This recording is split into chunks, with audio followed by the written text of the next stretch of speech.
Hey, welcome back to another episode of Simple Truth Television. Today is August 24th, 2022. It's been a long time since I did a video, so I said, you know what, let me just go live and talk about the one and only Kobe Bean Bryant. Today is what's known as Mamba Day, and I think it's nationwide. But because today, of course, is 8/24, August 24th, and those are the numbers that Kobe Bryant wore as a player. And of course, today Kobe Bryant is in the headlines. Coincidentally, it says here that his wife, Vanessa Bryant, she won the Kobe Bryant photograph lawsuit. Let me see if I can find this. Just another coincidence. Vanessa Bryant in the headlines on Kobe Bryant Day. It says here that Vanessa Bryant awarded $16 million in Kobe Bryant crash photo trial on 8/24.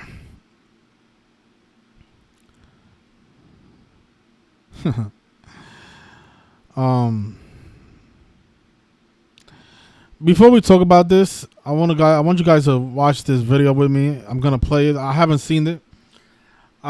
This channel, I actually promoted this channel before. Trust Jesus John. He is a huge Kobe Bryant fan. I remember last year on the 1-year anniversary of Kobe Bryant's death, he did a video showing all the 126s in Kobe Bryant's career. Like how he won his 5th championship by winning his 126th playoff game. Like how a bunch of other things, rappers being synced up with that number. There was a rapper called Blue Benji Kobe who died on 12/6. This video is about 30 minutes long, and I played it on my channel, and he did a pretty good job in this video. Looks like today, or probably yesterday, he made another video on Kobe Bryant's birthday, and he showed all the 81s in Kobe Bryant's career. And of course, Kobe Bryant, he is famous for scoring 81 points against the Toronto Raptors, and he did it in his 666th career game. And of course, when you write out the number of the beast, it equals 81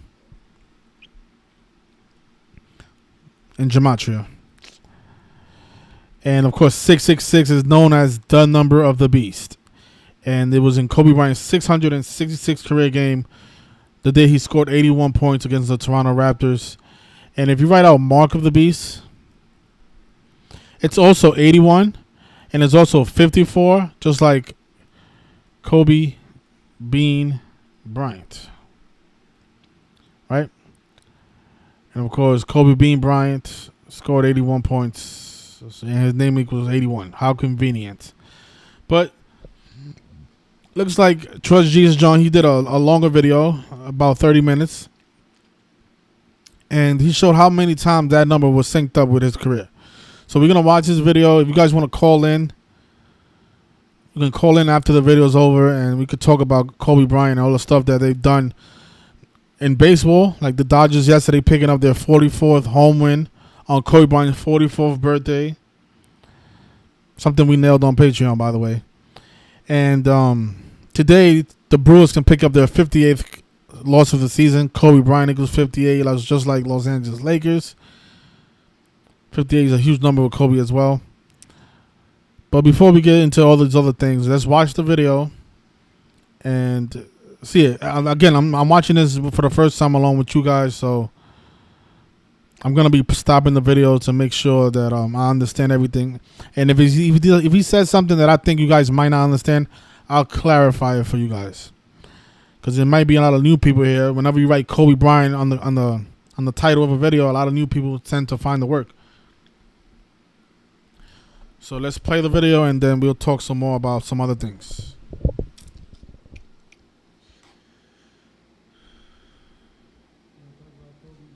666 game where he scored 81. Talk about the game where he scored 81 points. Talk about Kobe's 666 game where he scored 81 points. We're going to be using a lot of Gematria. If you're not familiar with it, some of you are. Gematrinator, I'm going to leave the link for it on in the description. And you can go see the 4 ciphers for yourself. You'll see the letters being added. And you'll see the value of every word or name. As you can see, Kobe being Bryant equals 81. Mark of the Beast equals 81. Ritual equals 81.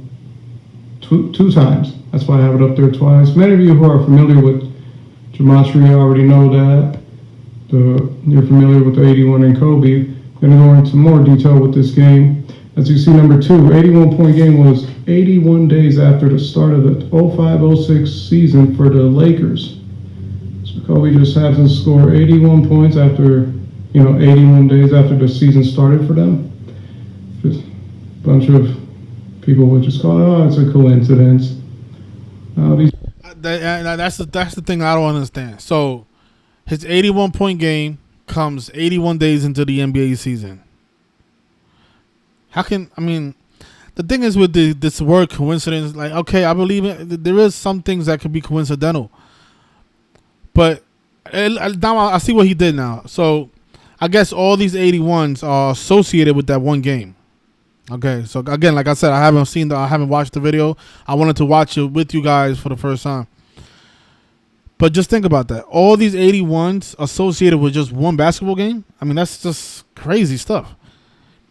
And then the guy's name. Okay, so these two, like if I didn't know anything about this stuff and somebody just showed me these two, that right there would make me like, what the hell? So the guy's name is 81.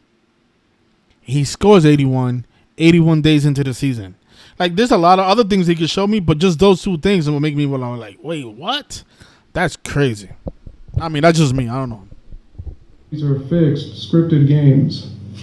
Number 3, Kobe scores the 81st points combined and 81st points for the Lakers. Put LAL just to save some space, but yeah.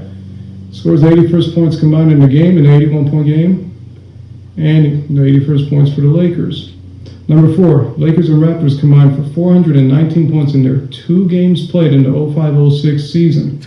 419 is the 81st prime number. Of course, their second game was the 81-point game. Number 5, Kobe's last regular season game as number 8 was April 19th. You write that 4/19 like the number 419, which is the 81st prime. Number 6, Kobe's 81st point was his 419th free throw taken in the 05-06 season.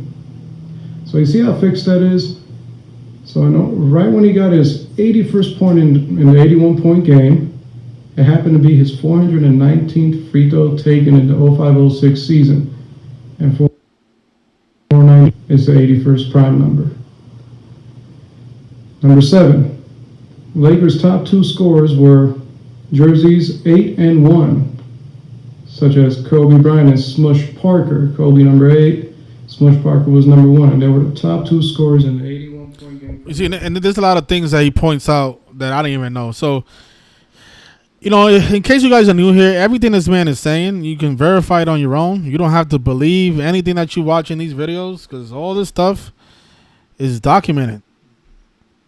So let's go to Kobe Bryant's 81-point game. So Kobe, that was January 22nd. What year was that? I don't remember. It was 2006. So let's go to ESPN. Because he said in that video that the people that scored the most points in that game was Kobe Bryant and Smush Parker, who wears the number 1, and Kobe at that time was wearing number 8, like 81.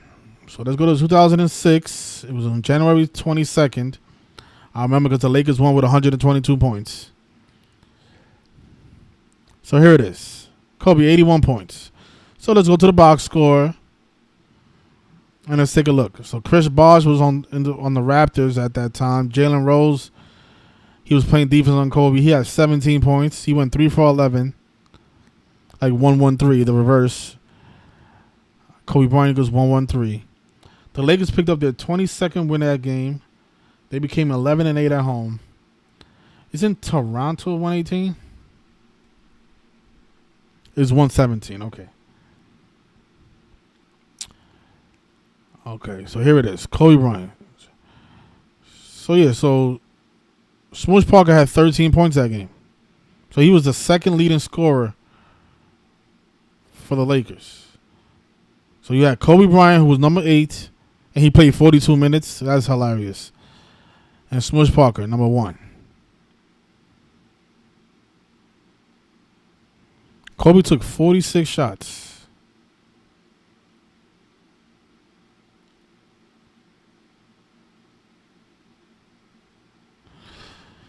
Yeah, but you guys see how the Lakers won with 122 points? This game was played on Kobe's grandfather's birthday, by the way. And that day was January 22nd, 1/22. Then the term satanic equals 122. And these are satanic rituals.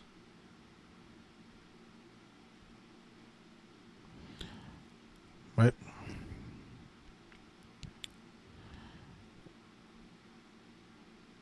So yeah, so let's continue. My bad. Number 8, Smush Parker was born in 81, like 1981. Number 9, Kobe's 2 assists were for points 19 and 100. He had 2 assists in the 81-point game, and the first one was for points 19, and the second one was points 100.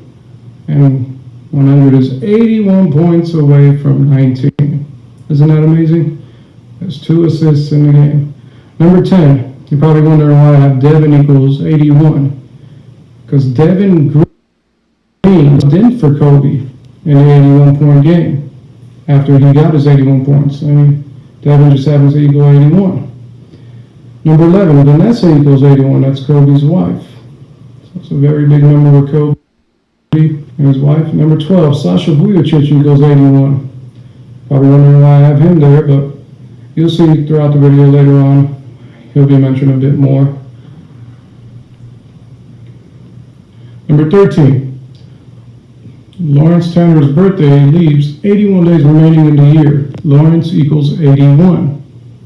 You're probably thinking, Lawrence Tanner. He's the Lakers PA announcer, so every time somebody on a Lakers score, he announces their name for 2-pointer or 3-pointer or whatever it is, or on the opposing team. So that guy's birthday leaves 81 days remaining in the year, and his name equals 81. And by the way, on that, what was it?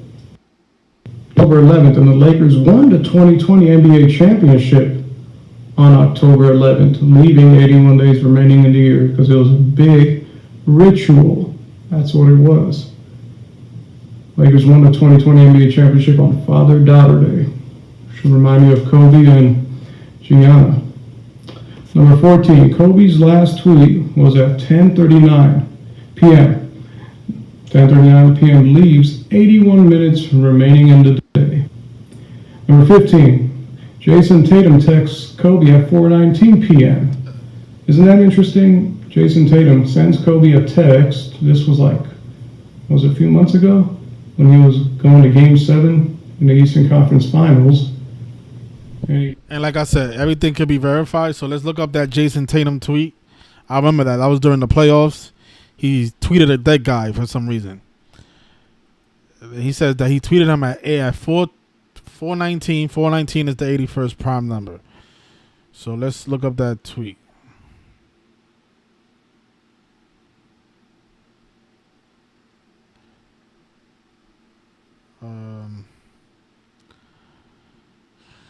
I'm not sure how I'll be able to find that. Find the time that tweet was sent out. He said, "I got you today."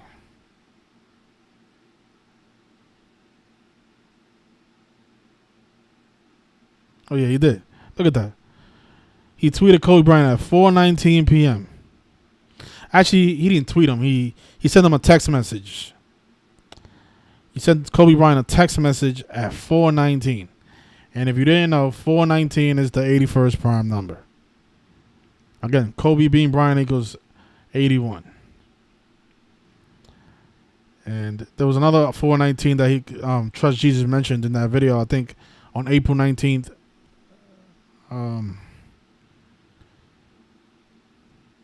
Oh no, he said that the Lakers that year, the year that Kobe Bryant scored 81, the Lakers played the Raptors twice, and if you combine the scores of both of those games, it equals 419 points. Again, the 81st prime number, and that was the year that he scored 81 against the Raptors.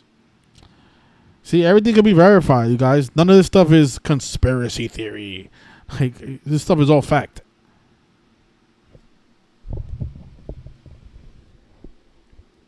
He just happens to text Kobe at 419 because 419 is the 81st prime. And Kobe was, well, according to them, he's dead, so I don't know the purpose of him necessarily texting Kobe, but other than a big ritual. Number 16. Sam Mitchell's team scored 81 points on his first game played on January 22nd. Now, you're probably wondering, who's Sam Mitchell? He was the coach of the Raptors during the 81-point game. And the 81-point game was on January 22nd, but it's amazing how his first time he ever played on that day, his team scored 81 points. Number 17. Kobe Doing Work was filmed during the 81st game of the 07-08 season. I forgot to write season there, but yeah. So, what was Kobe Doing Work? That was a documentary film about Kobe, and it shows you more detail into the game. He was, mic'd up, and it just shows us, I guess the best way, just more detail to the game, even though the games are fixed. They know they're mic'd up, they know they have to act it out and whatnot. So, that game just happened to be his 81st game. It was the director was Spike Lee, and that game happened to be 24 days after Spike Lee's birthday, Kobe number 24. And also that game was filmed on April 13th. Kobe retired on April 13th. Yeah, and that was 8 years before Kobe's retirement. Kobe used to wear jersey number 8. So big 8 connections there. Number 18, April 13th is 81 days after January 22nd. So there you go, his retirement, 81 days after his biggest game. I believe his retirement was on a leap year, so probably 82 days. So 81 days between both days. Number 19, Madagascar 2 equals 81. You're probably wondering, why do I have that up there? Now that's a movie, and it had a different name, but in the 81-point game, Chris Rock was he was attended the game. And the Lakers commentators interviewed him during the second or third quarter, and they're like, "Hey, what are you working on lately?" And Chris Rock was like, "Oh, we're working on Madagascar 2." It just happens to say that the 81-point game, and Madagascar 2 equals 81. There's a little more to Chris Rock in this, you'll see a bit later. Number 20. LeBron scores his 666 points of his second season with the Lakers on his 81st game as a Laker. That day leaves 18 days remaining in the year. Then we go into number 18 a bit later, but yeah. He just happens to score 666 points of his second season, and it was his 81st game as a Laker. Number 21. Lakers played the Raptors on August 1st. And how do you write August 1st? 8/1. That was the 2019-2020 season, which got suspended. And weeks or months later, they continued the season, and that's what we get. The Lakers to play on August 1st against the Raptors of all teams. Number 22. Hustle was released 81 days before Kobe's birthday of this year. And that was a movie, Adam Sandler and so. They just happened to connect Kobe into this a lot. The movie was, hour and 57 minutes long. Kobe Bryant equals 157. And there was something else to it.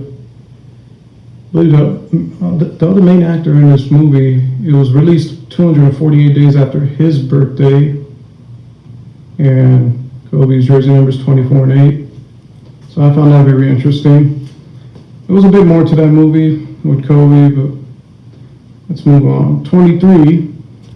If you add 6 plus 6 plus 6, it equals 18. And that's backwards for 81.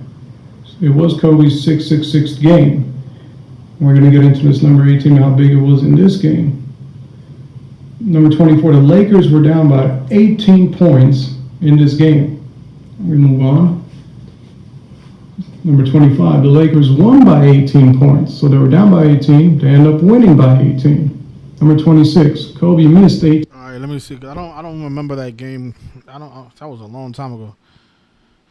So the Lakers was down by 18 points in this game and then won by 18? Yeah, they was. Look at that. In the first quarter, they was up down by 7. And another 7, which is 14. And probably in the third quarter, they took another 4-point lead. And then outscored them by 20 in the third quarter and then 12 in the fourth. Crazy. See, 73 points, 49 at the half, 36.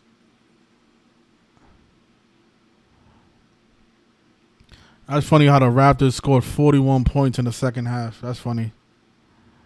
That's funny. 18 shots in the whole game. Missed 18 shots. Number 27, Kobe made 18 free throws. The 18th free throw was his 81st points. Number 28, Kobe's teammates scored 18 points in the second half. Number 29, Kobe took 18 shots in the first half.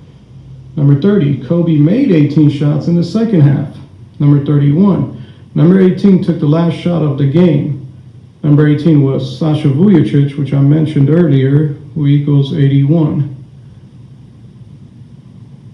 Where were we at? Number 32. Number 1 and number 8 made the first and last points for the Lakers. So yeah, Smush Parker, number 1, he made the first points for the Lakers. And then number 8, Kobe, makes the last points for the Lakers in this game. 33, the Lakers played their 18th game in the 05-06 season against the Raptors. So this number 18 was very big in this game. It was 81 backwards, and they just happened to play their 18th game of that season against the Raptors. And this game was their 41st game for the Lakers and Raptors. And you know how Kobe Bryant equals 41, supposedly dies at 41 years old. What was it? Even Kobe's teammates, all of his teammates scored 41 points in the whole game of the 81-point game. Raptors scored 41 points in the second half. So as I show you what they had in our face the whole time. Okay, number 34. That day was a span of 18 days before Chris Rock's birthday, that day being the 81-point game.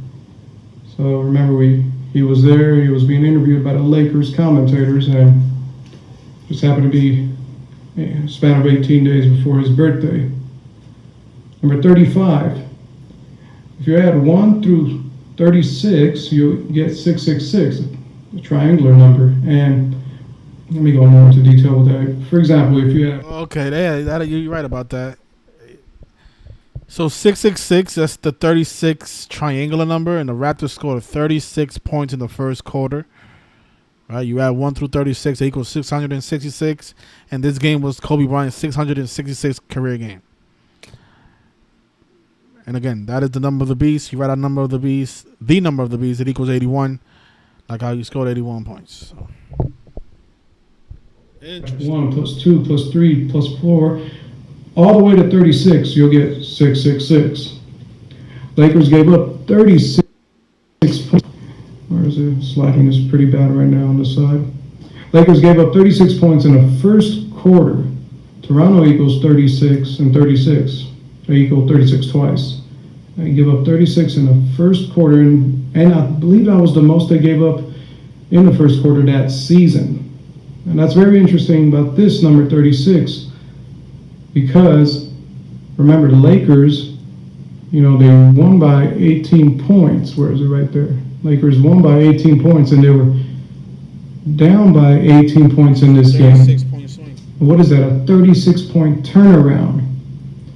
Why? Because it's a big ritual for Kobe's 666 game, because number 36 has a big connection to 666. Moving on. Number 36, funny, right? Number of the beast equals 66. Kobe had 66% of the Lakers' points and took 66 shots, including free throws. That was on the 81-point game. Found that pretty interesting. Number 37. Satanic equals 122. The 81-point game was on January 22nd. How do you write that? 1/22. And scripted equals 122 as well. This was a very big scripted game, just like the rest of the NBA. And yes, all players are all in on it. They're all in on it. It's don't know how else to say it. It's just fixed and scripted. Number 38. Lakers scored 122 points on January 22nd, 1/22. That was this game. And Kobe's 81st point was the 122nd point for the Lakers. Is that funny? Satanic equals 122. The game is on 1/22. The Lakers score 122 points, and it's Kobe's 666 game. Number 39. Satanic equals 22. And so does Satanist. I believe basketball equals 22 as well. Maybe they threw that in there for their ritual. The 81-point game was on the 22nd day of the year. So there's January 22nd. Number 40, the Lakers won their 22nd game of the season. So they just happened to win their 22nd game of the season on the 22nd day of the year. And Satanic equals 22, and it was Kobe's 666 game. 41. Kobe scored the last 22 points for the Lakers. I found that very interesting. You know, it's just 666 game, Satanic equals 22. You pick up your 22nd win of the season, and it's the 22nd day of the year. And Kobe just happens to score the last 22 points for the Lakers. It's unbelievable. Number 42, Toronto scored 22 less points in the second half than they did in the first half. Found that interesting. Number 43, Devin Green's birthday is 2 months and 2 days after Kobe's birthday. Devin Green was the one who subbed in for Kobe after he scored 81 points. Number 44, one referee was number 22. Yep, one of the three refs was number 22, believe it or not. 45, I'm trying to get that lighting right. This way, there we go. Number 45, August 1st, 8/1 is 22 days before Kobe's birthday. What was it, the Lakers and the Lakers triangle, I don't know if you guys could hear it. The Lakers and the Raptors happened to play on that day, which was very interesting. Number 46, Kobe retired 122 months and 22 days after the 81-point game. I found that very interesting, since Satanic equals 122 and Satanic equals 22, and he just happens to retire 122 months and 22 days after the 81-point game. I just don't know how much more scripted it could be than that. Okay, let's see. Let me see on something real quick. So Satanic is 122 and 22, and from Kobe Bryant's 81-point game, it was 122 months and 22 days.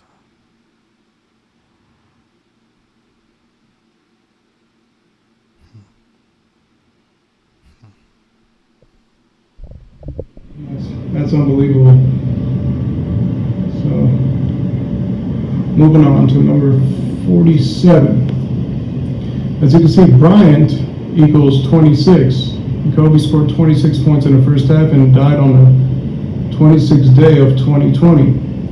Put that in quotes since I don't believe he's dead. But yeah, so Bryant 26, scores 26, dies on the 26th. 26 points, obviously, in an 81-point game in the first half. Number 48, Satan equals 55. Kobe scored 55 points in the second half. Vanessa Bryant's birthday is May 5th, 5/5. Kobe and Gianna's memorial was on the 55th day of 2020. Yeah, 55th day of 2020. So they die on the 26th day of years. Bryant equals 26. And they happen to have their memorial on the 55th day of the year. And that's what he scored in the 81-point game, 26 and 55 first half and second half. It's pure mockery. Okay, number 50. Kobe had 55 more points than Toronto's top scorer, which was Mike James. Mike James happened to have 26 points in this game. Kobe had 55 more points than him. 51. Kobe's first made shot tied the game 5-5. And that's 10 points combined. Satan equals 10. Sam Mitchell's birthday is 10 days after Kobe's birthday. Sam Mitchell, obviously, what did I say earlier, right? The Raptors coach at that time. Number 52. 52. One referee was number 55. Say earlier I mentioned about this number 22. One referee was number 22. And now that I'm talking about this number that was big in this game, and Kobe scored 55 in the second half, and one of the referees was number 55. Found that very interesting. How can we get that light off there?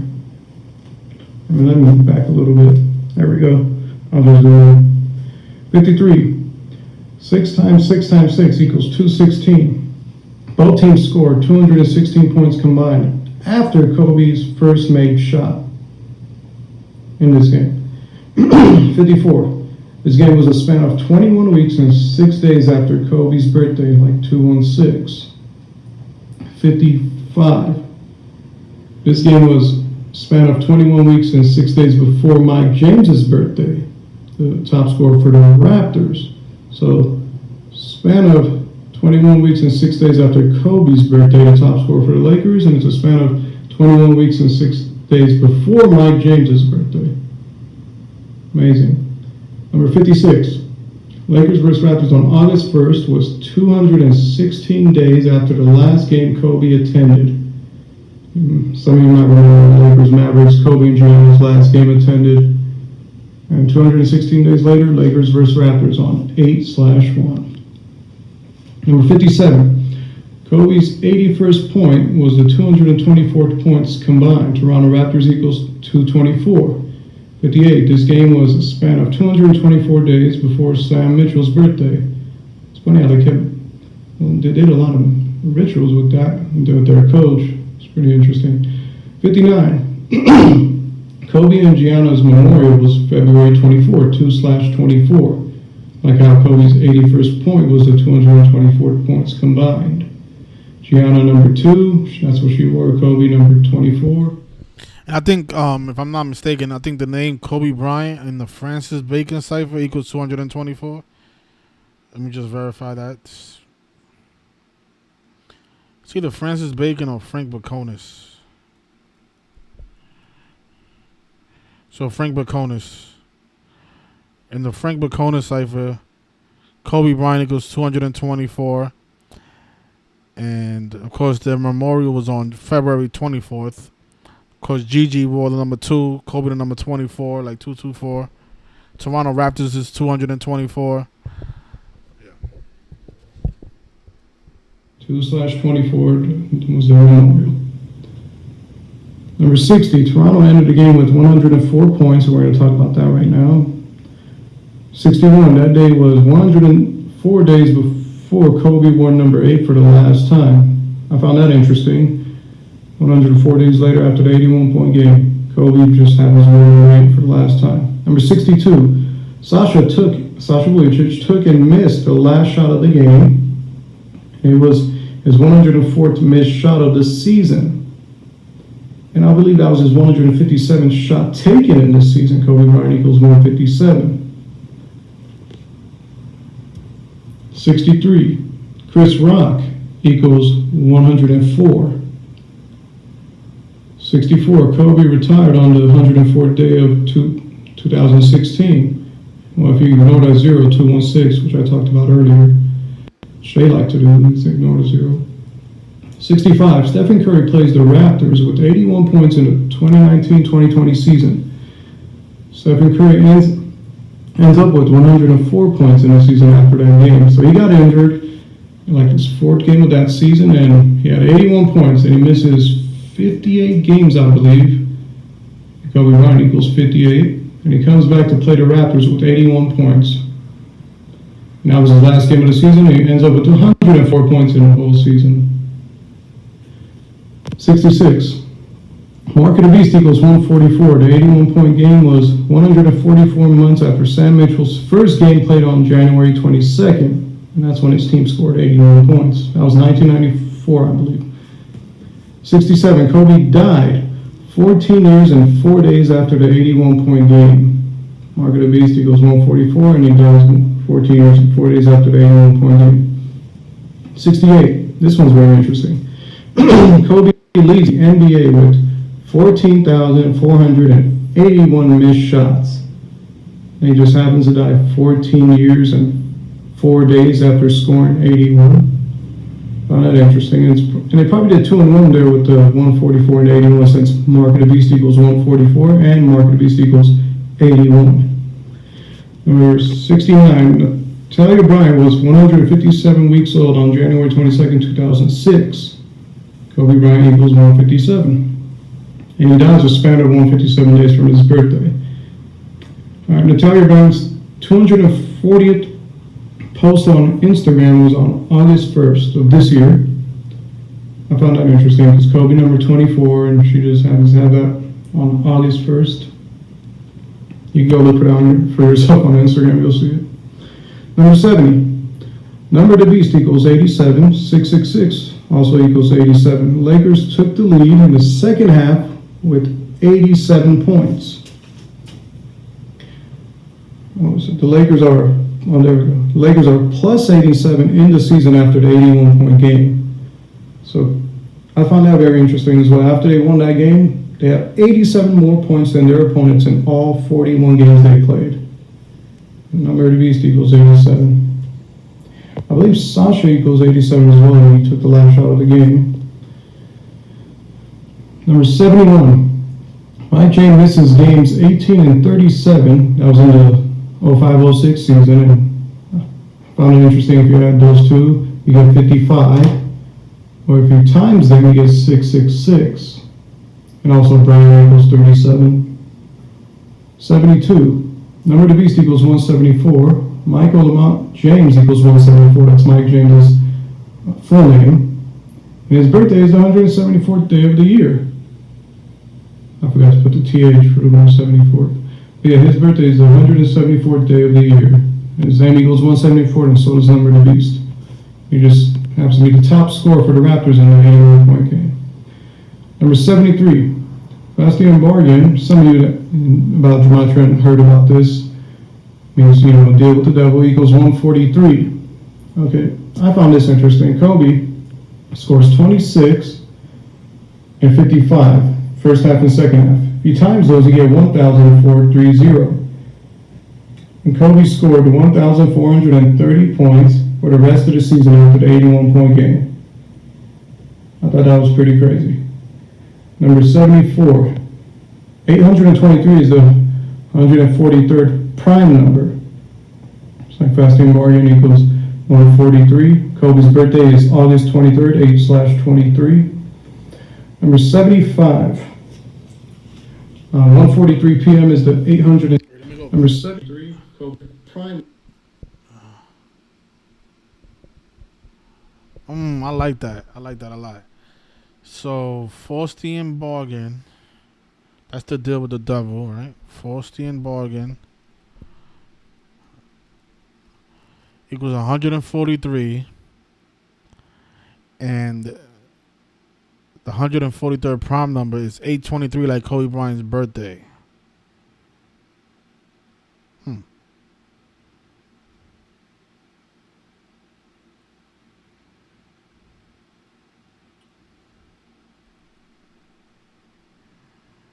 Okay.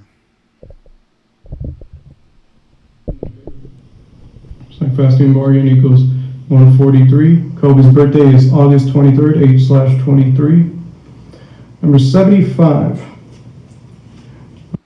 1 p.m. is the 823rd minute of the day. 617 minutes remaining. 617 is the 113th prime number. Kobe Bryant equals 113. So I'm sure there's more to this 81-point game and all of this. Oh, yeah, by the way, Fasting bargain also equals 100. And the last point Kobe's teammates scored was the 100th point of the game. What was it? What was I going to say? I lost that thought. Oh, yeah, the Lakers, obviously, this was against the Raptors. You know, they're like a dinosaur, of course, similar to a dragon. And you know, the devil in like Revelation 12:9, I believe, is mentioned as a dragon, the old serpent, black Mamba. You know, serpent is like a lot of connections to the devil.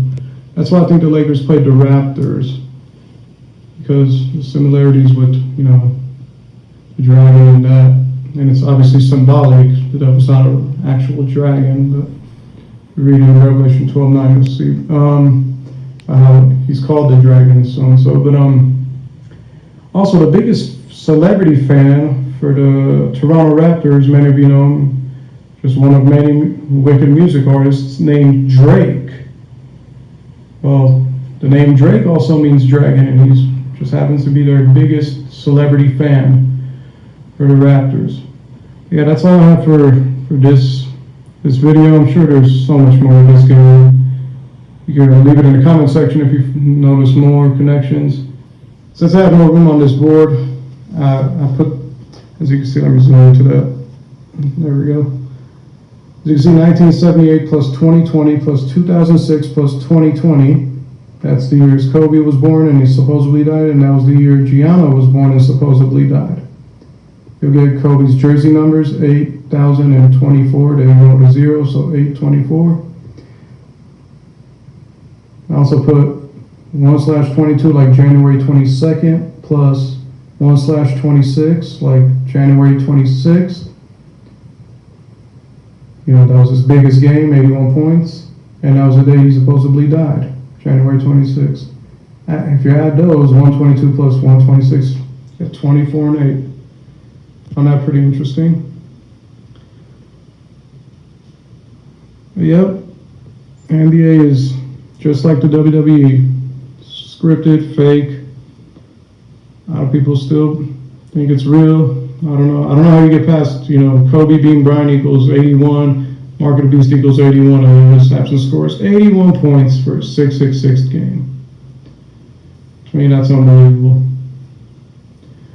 Yeah, if you're still a fan, I suggest you look into Gematria and you'll see for yourself.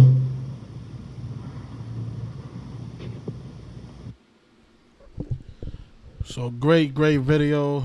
He did it once again. Trust Jesus John. I left the link in the chat. Let's talk about if you want to subscribe to his channel. He doesn't make videos that often, but when he does, he usually covers Kobe Bryant, and he usually does a great job. So this is his YouTube channel right here. Trust Jesus John 4-6, and I'm gonna put it in the chat once again.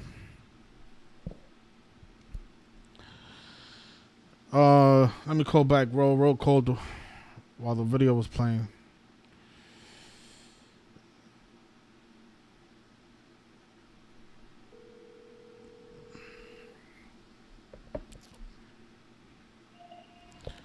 What's going on, Ro? Yo. What's going on? Am I live? Yes. Alright, I got it late, so ain't too many numbers I want to talk about with Kobe because I done ran through all that shit last year when you did this, and I'm pretty sure all I'll be doing is repeating what everybody else said. Well, no, that video, he showed a lot of things that I think people haven't heard of before. He showed all the 81 connections with Kobe's 81-point game. I don't think people really covered that before. Like how Jason Tatum, the day he texted Kobe, he did it at 419, and 419 is the 81st prime number. I mean, those are details that I've never heard of, or at least looked into. So he did a great job on that. He got so much stuff with him, man. It's like he falling into a big old rabbit hole. Like it's just too much. There's too much going on with the mom. You're right. So yeah, it's like one of those things. Like I learned Gematria through his death. That's how I learned it. That's how I got into it. Okay. But it's like it's so much stuff. It's like, yo, you just can make, you can put so many numbers together with this one guy and find so many connections. I think just look for the main things and you just call it a day. Feel me? Like, it's rabbit hole too deep with him. It is. I always say that. I don't understand why he was so important. Like, what made him so different? He's the 113. You know, he's got the National NBA Association number with him. He was supposed to be. He was the guy they picked to carry the torch after Jordan. After Jordan retired, if you watched the Sonny Vaccaro video when they told you that the NBA was looking for their next guy, and Sonny was telling him it was going to be Kobe Bryant, and this is when Kobe Bryant was in 10th grade. So you know, it just got too much going. Now, what I could add to all this, you guys pay attention. Kobe Bryant won his first MVP when he changed to the number 24. And, 2 + 4 is what? 6. Also, if you guys notice, the last game, everybody on the floor seat got Kobe helicopters. The mockery is right in your face. Don't hear me. Yo, Google Kobe Bryant. Everybody in the floor seat getting helicopters the last game. It'll pop right up. Everybody on the floor seat, the Staples Center got Kobe helicopters. What a coincidence, as they say. That's really all I got to add to it, man. Because, I know that's too many numbers. 157, NBA All-Star game going to 157 when he died. It's just too much. There's too much stuff with him. Yeah, there's too many. You're right, but it's just like there's even with the Kobe Bryant ritual, there's still people who deny this stuff. It's just like, what? Hey man, some people just, I always say when we talk, some people are just programmed to be like that. God, it's not gonna get them out of their reality. They're programmed to be like that. They don't want to come out of reality. They want to face. They want to live the way they want to live, and they could just be too, like, this type, if they learn this type of reality, some people might just be too scared of it. Yeah. Hey, but it's just so much, man. Even you got his daughter dying they died on 126, and his daughter equaling 126. Like, come on, man. Yeah, the name Gianna Bryant is 126. And then they did all the rituals for her. You had the World Series last year starting on October 26th. You got Giannis winning the championship. His birthday's on 12/6. Like, come on. Yeah, all these rituals pertaining to his family. Like, it's crazy. And he wins it on the 201st day of the year. Yeah, it's ridiculous. Giannis. Giannis didn't get the MVP last year. That was I think he got the MVP the year that Kobe died. He did. Let me see the bubble. Yeah, you're right. Because Joker got it last year and he got it this year. So hold up. In the bubble he was the MVP. You're right. He was the MVP. Think about that. Guy born on 12/6 wins the MVP the year Kobe Bryant dies. And then you got the World Series starting on October 26th. Same as 126. And you saw what the Dodgers did today. You saw what they did yesterday. They picked up their 44th home win on Kobe's 44th birthday. And today they're going to give the Brewers their 58th loss of the season when Kobe Bryant was 58. Shoot, I seen I bet on a girl yesterday in tennis. She won 113 all-time match on hardcourt. And she was the underdog. I saw that his numbers were everywhere in tennis yesterday. Everywhere. Yeah, this guy he's definitely a special case. I don't think we'll see another ritual like this one. No, we will when LeBron dies. We'll get a lot of him, but he's so connected with the 42 and the 66. He's already connected to so many rituals already. So it's kind of going to be like us over contradicting what a 42 or 66 could mean if LeBron when he died, and then we start putting the LeBron rituals in. Yeah, I think when Michael Jordan died, we'll see a lot of 23s. I made a video recently actually it was like a year ago. All the 23s in Michael Jordan's career was crazy too, because his Hall of Fame speech is actually 23 minutes and 23 seconds long. And I told that to somebody. They said that's just a coincidence that whoever made the video made sure to cut it. I'm like, yes, that's the point. Whoever made that video, Made sure that it was 23 minutes and 23 seconds long. It's the same thing when we had these deaths. They're dead already, but they're going to announce it on the correct date for it to match numerically. Like, that's what they do. Yeah, I think that is happening as well. Like John Madden, I think he died way before the day that they announced it. Yeah, nobody heard anything about John Madden for years. For years, yep. And the same thing with DJ K Slay. He'd been in the hospital. I had known he'd been in the hospital since January. People were saying that he was in grave state, but they waited until the night before Easter Sunday. 44, I think, wasn't it 44 days after Papoose' 44th birthday or something like that? I know. Yeah, Papoose' birthday I think is in February. Yeah. Yeah, I think Papoose' birthday was in February, and I know what's his name died in March, right? March was like March 26th, something like that. April 18th? No, April 18th. April 18th. On the day of 44 numerology? And then he died 44 days after March 5th. Equals Easter Sunday in 2 ciphers. Come on. They make sure it lines up perfectly, you know? And his last album was called The Soul Controller. Yeah, very last album. Man, that's crazy how they do this stuff, man. But, let me see if I got anything else for Kobe. Oh, you know what's crazy, too, about K. Slay? He died 666 days after the pandemic was declared. He died from coronavirus. And he always said that he was never going to take that shit. And vaccination is 666? He's never taking that shit. He said he was never going to take that vaccine shit. And that put him down. Put him down right after he got sick, right after he released his album. Yeah. 121 days later. The blood sacrifice. Crazy. Oh, yeah, I remember he died on Easter Sunday, right? Yeah, Keith Grayson equals Easter Sunday and a thing like 2 ciphers. Yeah, and then Easter Sunday is 44 as well, like how he died 44 days after Papoose' birthday. Wow. Yeah, they do. They love.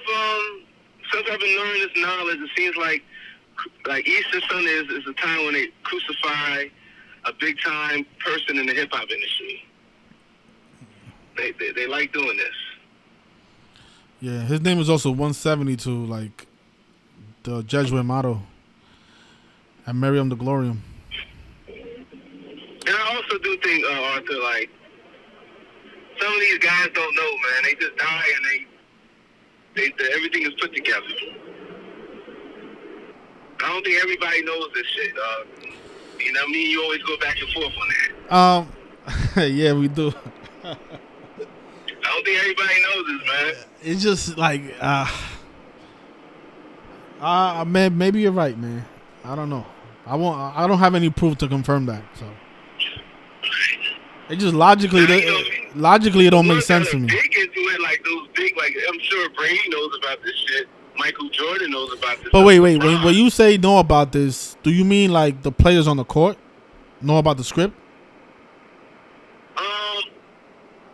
Okay, I believe most of them know, but I don't think all of them understand the numbers. No, D, that's where I have to disagree on you with that. Now, what I'm not sure of is if all of them know that what day they're gonna die.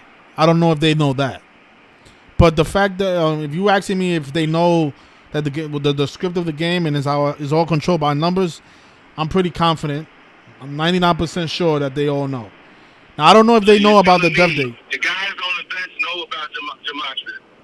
Yes, I definitely think that. But I don't know if that person on the bench knows what day he's gonna die. I don't know if any of them. Well, I don't think the people on the bench I don't think they get sacrificed. I think these are for the big time players. No, they get sacrificed. For the people who the energy is going to be big in the world when they die. People who are known. Well, what about how you explain these college players that nobody ever heard of that end up dead? Okay, so the college, aren't they usually coming from like small colleges that? But most of the time when they the Grand Canyon dude, nobody ever heard of Grand Canyon making an NCAA tournament. Yeah, but most of these college players that when they die, like you'll see like this 21-year-old died got hit by a train. most of the time we don't know who those people are until their deaths are announced. So I'm saying this because you're telling me we don't know, and then that means that they're not a known to the community. They're not known to the world. So Okay, look at this one for example. They know when they're dying, but nobody knows who they are. All right, let me ask you something. Have you ever heard of Otis Anderson? No, who was that? Yeah, I don't know who that is either. But back in 2021, he died at the age of 23. He was a college player. He died 17 days after his birthday. The word kill is 17, and he has a 64 in his name, like kill. Died 17 days after his birthday. Kill is 17 and 64. Okay then. And then his team, the last game that he played for his career, his team won with 17 points. Arthur, you don't think this could have been that could have just been a sacrifice to the university? Well, yes, what I'm saying. You said these players on the bench that nobody heard of don't get sacrificed. What I meant to say is, do they know? Like you saying that these guys might not know their own death. Yeah, I don't know if Otis Anderson knew that he was gonna die 17 days after his birthday. I don't know that.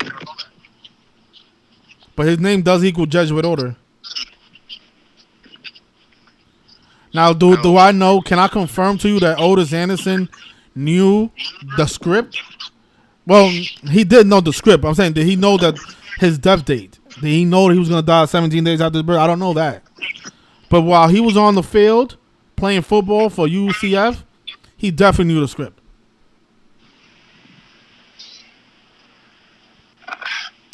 I don't, man. I don't know.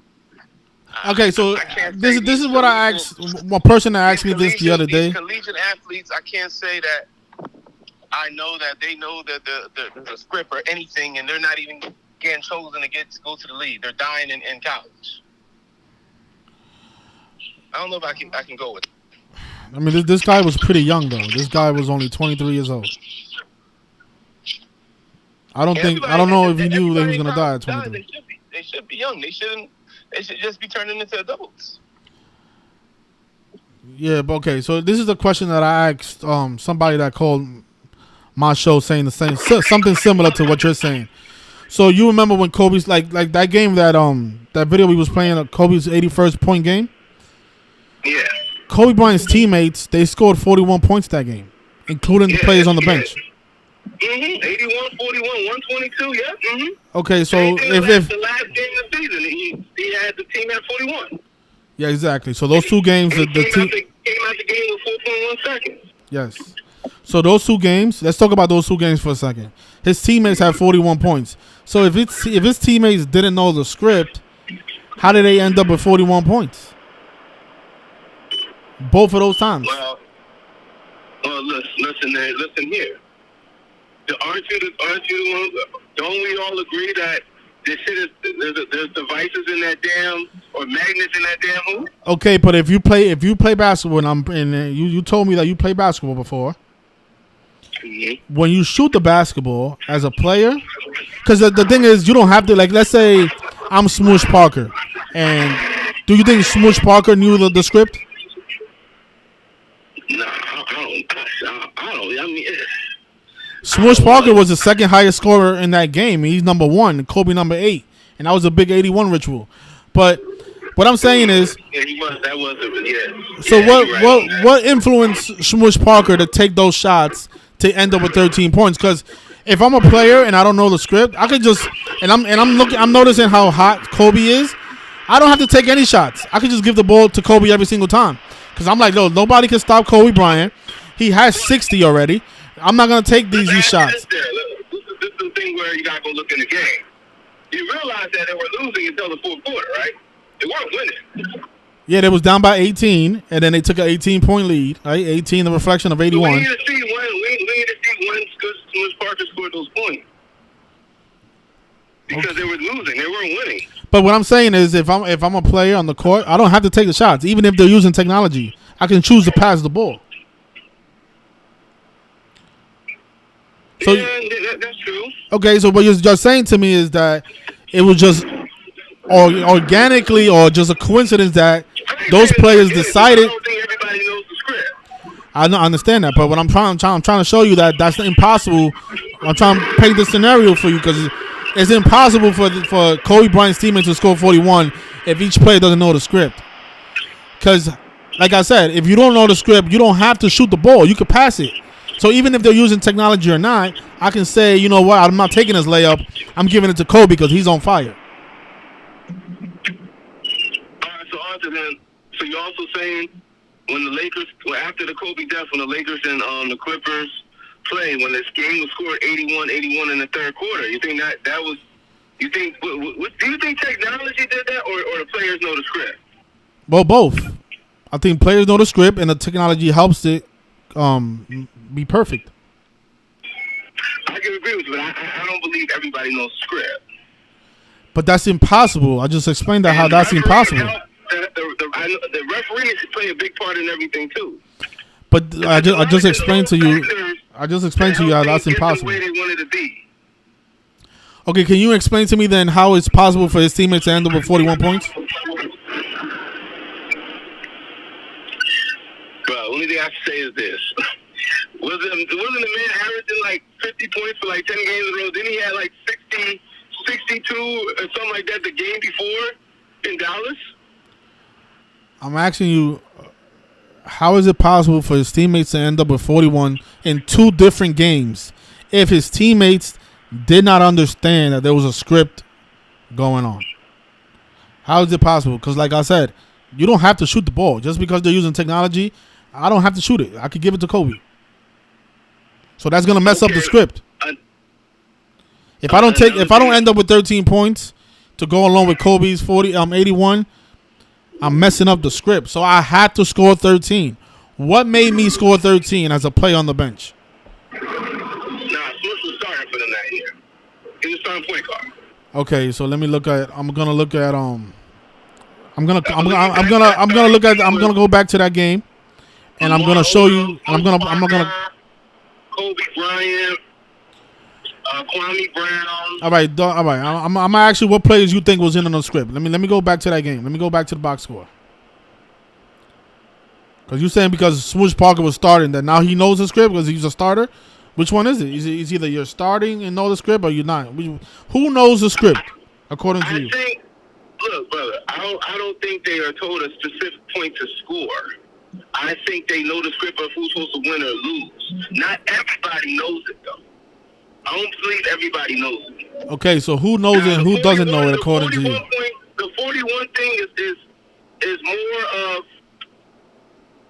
who are controlling the game, the referees, the technology, the people like the Jesuits, the ones who want that number to line up like that.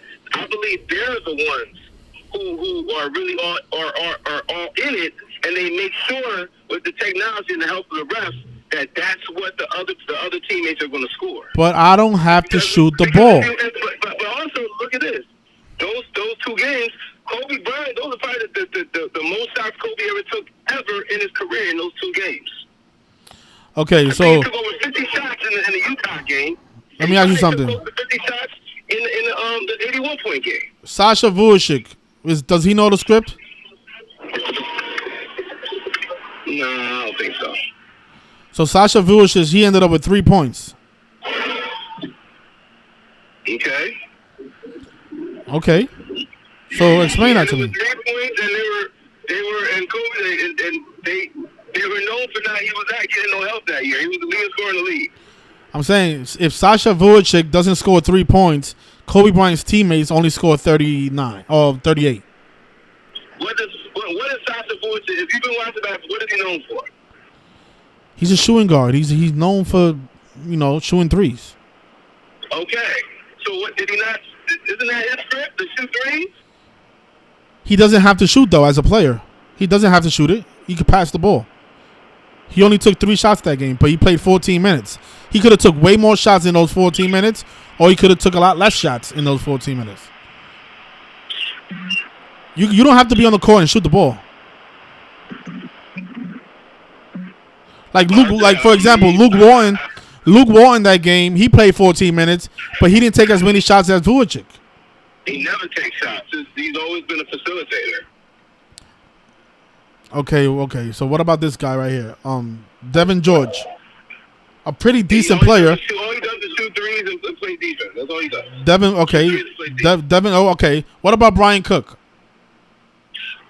He's ass, but all he does is get a little pick and No, I'm saying I'm not saying if he's good or not. I'm saying does he know the script? Bryant Cook. He probably does because he was a celebrated college player. So that's what I'm saying. You just guess. You guessing which player knows and which player doesn't. Well, I'm gonna look at Brian Cook because I know how nasty he was in college. And all right. So which one of these players that played on that game do you think do not know the script? I'm gonna yell them out and you tell me. Okay, that person doesn't know. Brian Cook. Brian Cook. Yes or no? He might have known. Kwame could definitely know because he was the number 1 pick. No, I don't know because I only get. What about Sasha Vujacic? You said doesn't know. Meanwhile, he scored 3 points. No. Luke, okay, Devin George. Nah. Devin George, he took 4 shots. How about you go look at their average on the season? Like, no, we're not talking. I can't. Okay. I'm using this game as an example to show you that every player has to know the script because Devin George did not score. You know, Devin George could have dunked the ball. Even if they're using technology, how you gonna miss a dunk? Can the technology reflect the dunk? Let's go back in time. Around this time, the man had 10 or 11 straight 50-point games. He was a high volume shooter. Where was his teammates scoring back then? And they found the right exact date to do the numbers that are existing with Kobe Bryant. That to me is controlled. I don't believe everybody knows the script. You're not answering my question. All you're saying is that you don't believe they don't know the script, but you're not explaining to me how it's possible for his teammates to score 41 if they're not aware that they have to score 41 for it to match up with the with the name gematria of his death and his death. What's the difference between all the celebrity and hip hop artists dying on the right date to match up with the gematria? What's the difference with that? You're not understanding me, man. I'm understanding, sir. It's all controlled. It is controlled, but the players are responsible for most of the control. I don't think everybody's on it, man. That doesn't make sense. You're not answering my question. They're ending up with 41 points. How? Okay, they're using technology. Yes, the referees are in it. Yes, but if Sasha Vujacic decides to not shoot the ball, he doesn't end up with 3 points, whether there's technology or not. But he ended up taking 5 shots and made 1. Sasha Vujacic should have passed the ball every time he touched it. He's known to be a gunner. That's what he does. Come in game and shoot 3. Play defense. So he's a gunner, but he's only taking 5 shots? How many shots was he taking the game for that season? I mean, Sasha Vujacic he had a lot of games where he took a lot more shots than 5. I'm pretty sure of that. I mean, the guy, I'm sure the guy averaged. All right, look at this. He averaged. He probably averaged 8 or 9. I mean, it depends what year, but. The second year in the league. That's either the second. I might have been the second or first year in the league. So what made him shoot that 3-pointer that day? So the NBA and the Jesuit order just got lucky that Sasha Vujacic decided to shoot the ball, and without letting him know the script was going on, he just said, "You know what? Hopefully Sasha takes this shot. Let's cross our fingers." No, man, doesn't make any sense. Every player knows it. Every player knows the script. That's why the script is always so perfect. But the only thing I don't know is if the player, like for example, I don't know if Sasha knows what day Sasha's gonna die. The technology with the rim and all that shit. You can have the technology, but like I said, you don't have to shoot the ball.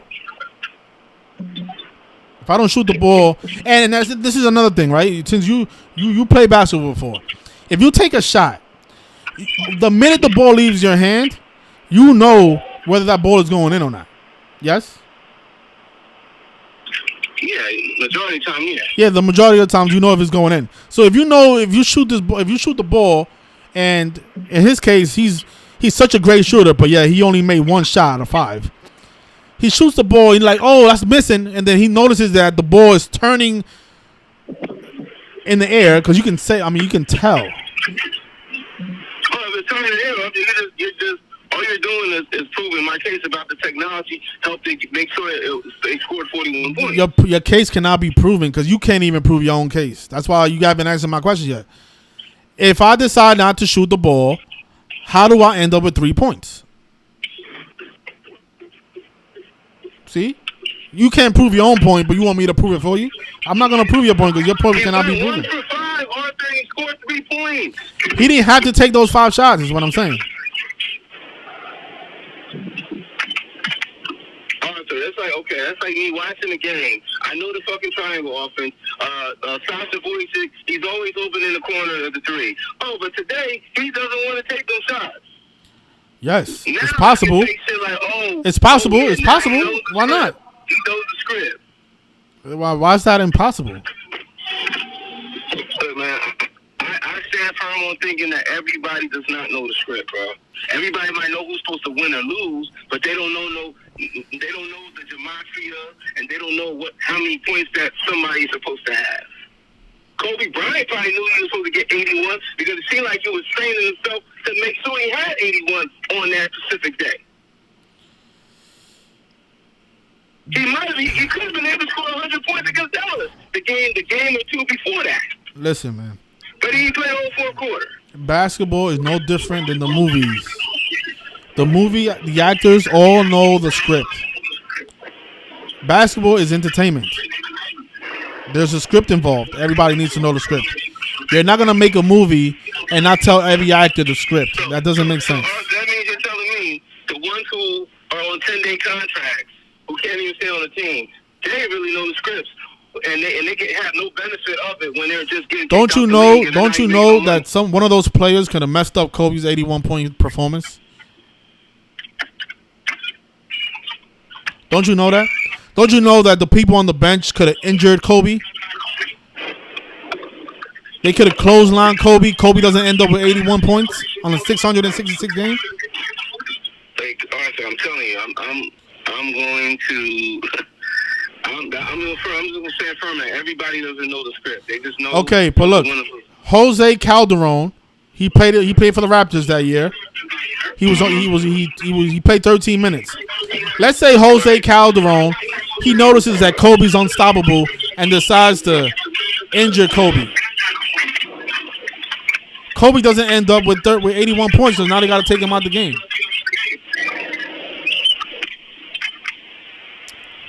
So what is your point of you saying that? That Jose Calderon knows how to play defense. He knows what to do on the court. He knows when to allow Kobe to shoot and when to not allow them to shoot. All this stuff is rehearsed. That's why it's so perfect every single time, bro. I think it's control. That's why it's so perfect. So you saying Jose Calderon, he ended up with 4 points, and the Raptors scored 36 points in the big 666 ritual in the first quarter. 36 points. Toronto equal 36. Toronto is 36 and 666 is the 36 triangular number. So how is it that every play on the Raptors just ended up with 36 points in the first quarter? Wow.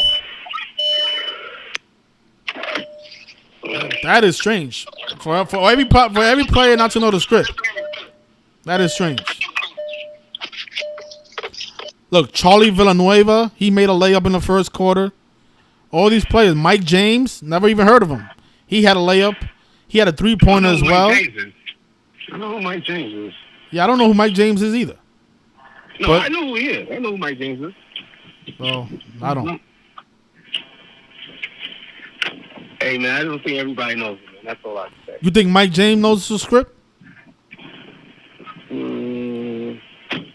I don't think everybody knows it, Arthur. I ain't going to keep going back and forth with you. But you haven't proven your point. You just say you don't think so. You haven't proven it either. Yes, I asked you a valid question and you wasn't able to answer it. don't think Mike changed off the script, though. All right. Let's see what the people say. Let me take some more calls. All right, man. Hey, I hit you though.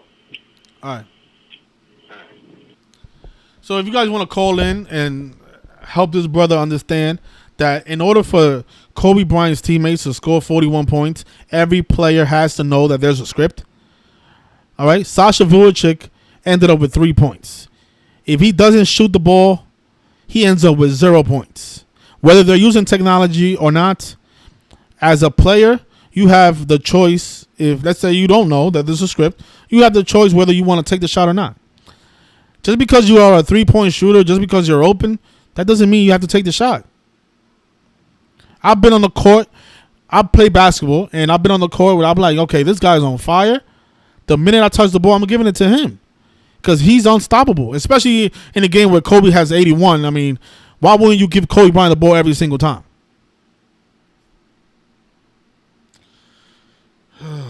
No, he's not a troll, Itachi. He's not a troll. He's somebody who's asking an honest question. If he was a troll, I wouldn't have a conversation with him. He's somebody that thinks. I mean, you don't have to. Everybody doesn't have to think alike. But I think he's wrong about what he's saying. Yeah, everybody. Look, just read the chat, bro. Everybody's saying everybody's in on it. Doesn't make sense for 8. It doesn't make sense for 70% of the players to know the script and not 100%. Hello? Yeah. Hey, Arthur. I just wanted to comment on, if everyone knows the script or not. I think for, the most part, probably 95% of them are in on it. The people you see playing in the game, night in, night out, I would say 100%. And I just remember one game. It was the first game. Wait. Hold on, Itachi. 95%? Of the whole league, including the people who were just in there, on 10-day. Yeah, that's impossible. It's impossible to not have 100% of the people in on it. Well, I think you got some people who just aren't, good enough to stay in there for a long time, and that doesn't. Just because you're not good enough, that doesn't mean you don't know the script. That's two different things. I don't know. I think there's no point in including them in on it. The guys who are in the training. Yes, there is a point, because once those players get on the court, they can mess up the ritual if they don't understand what's going on and how and where to be, what shots to take, what shots not to take. If you notice, the outcome of these games are always perfect. Yeah, but do you see any garbage time players in that Toronto? Yeah, but they still end up with the right amount of points at the end of the game. Yeah, well, I'm saying those people are good enough to actually impact the outcome of the games. They're the ones playing every night. Those aren't the guys. Yeah, but even let's say the Raptors have a 50-point lead, that game is still a ritual, right? So even in the fourth quarter when they put in the garbage players, if you notice, the final score is always perfect. That's how players like Kobe. That's how players like LeBron end up with the perfect amount of points a day before Kobe Bryant dies, because every single game before that had to be scripted perfectly. I think they have some wiggle room there, honestly. I think they can use technology. They can, have the referees kind of do that. But I don't want to argue about the 100 or 95 percentage. Well, no, that's important, because you're basically on the same.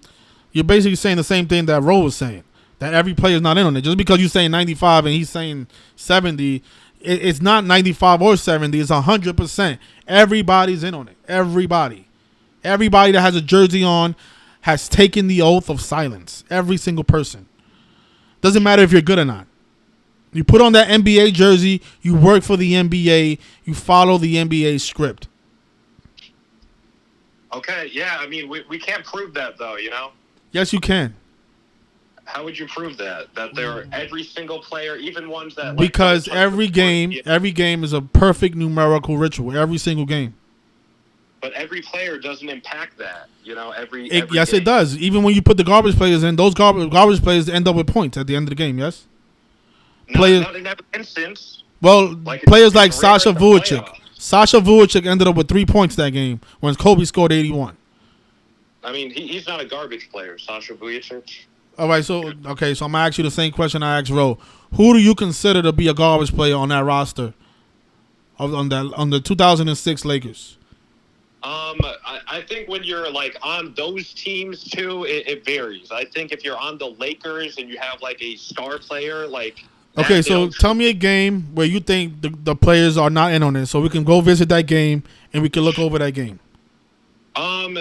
Some random garbage time in Minnesota. I think like those guys are actually playing like during the. So you think they're really trying to play basketball, competing, busting their ass off to score more points than the other team? You think that's what's going on? Because there's a built-in incentive to act hard. So yeah, I think those guys. You don't think you could do that with acting? Well, I mean, it's like have you played basketball, right? If you're trying to beat someone who's like better than you, you can't really act that. You actually have to try. No, well, you don't think LeBron is trying? Like, think about LeBron's that game that he had against the Celtics. I mean, that looks very, very realistic. It looks like he was really trying to beat the Celtics. Yeah, it is. It is. But that was all acting. That was all acting. Because it's preordained with a script. I mean, that's the semantics part. I'm talking about you actually have to play hard. He has to, like, run his fastest, right? I mean, he's not just being in shape, for the heck of it. Yeah, but he's still acting at the end of the day, yes? Yes, 100%. Okay, but if LeBron can do it, every other player can do it. But not everyone's as good as LeBron. Some people, it takes their all to even, like, be a borderline player. And I'm saying that, not even be a borderline player, it takes their all to be the 12th man on the bench. I'm saying, yeah, I wouldn't be shocked if, those guys that they rotate in and out. So give me a name of a player that you think doesn't know anything. You don't know anything what's going on. His name is Mie Oni. Mie Oni. He plays for the Utah Jazz. So now we got Sheeps playing in the NBA. I see. This is the news to me. So what is his name? His name is Oni. Spell it to me. It's Oni. Oni. And then space Miye. And he's one of these guys who didn't make enough money that he had to do like real estate. He's a Nigerian basketball player? Yeah. He played for the Jazz. For the Jazz. I think he was drafted by them and they moved him around. So you don't think he knows the script, right? I don't. I don't think he's like, good enough. And I don't know. The guy went to Yale. I feel like, you stop pursuing it if you, had that kind of intelligence and then you went to Yale and then it's like you have these other opportunities. Okay. Why would you think that this, What team did he play for? Because he's a rookie this year, matter of fact, right? No, he was drafted like probably 3 years ago. By the Warriors? I think it was by the Warriors and then they traded him to the Jazz. I'm just giving you an example of some guy who's like, like a quote unquote nobody. I'm like, if I had to guess, I can't prove if he knows or not, but. Yeah, but the thing is, okay. Just throwing someone out there, All right, I have to. Yeah. You gotta give me a game where I can look at the stats. Yeah, I mean, I'm with you. I think that the games are scripted. I think that the players are in on it. Like when you're watching the game, especially, it's on TV. Yeah, but it's not. Atachi, it's not 95% though. Okay, sure. We could go with 100. I'm just talking about like that guy for example. Like when I say 100, I like to be absolute. I don't think it's literally absolute. If I look deeper into this guy, you're gonna notice that his draft day came on the perfect day. It probably syncs up with his name, the day that he got drafted. I'm gonna look it up right now. Look, his NBA debut was on November 11th. Let's see. Okay. He was born on August 4th. Let's see how many days after his birthday he made his NBA debut. Now, it's possible that he doesn't know that. Yeah, that's what I'm saying. It's possible that he doesn't know he's being drafted on the perfect day. But what I'm saying is, the minute he gets on the court, he has to know what the script is. Because this guy has played in the NBA. He has played. He has scored. He averages 1.8 points per his career. So he has scored. Yes. Those points matter. Because that's how we are able to look at look, the the Golden State Warriors can pick up their 233,000 point on the 233rd day of the year. That's how we are able to determine that years after. It's because Ani, he contributed to those 23,000 points. You get what I mean? Yeah, but I mean, have we ever done that? Like, look at how many points a team has in total. And there's been instances where we looked at how many games. I'm trying to see. It's too many. I would have to go back and look. Yeah, but I'm pretty sure we've looked at that before. Yeah, we talked about Stanley Robinson of UConn and how he had 1,231 points or something, and then what else? That's the 200. Let me think about a time where that UConn player was synced up with Kemba Walker. He had as many points as like when he died or something. It was something crazy. Yeah. I know exactly what you're talking about. Oh yeah. Yeah, Stanley Robinson. It's probably in your blog or something. Yeah, let me see.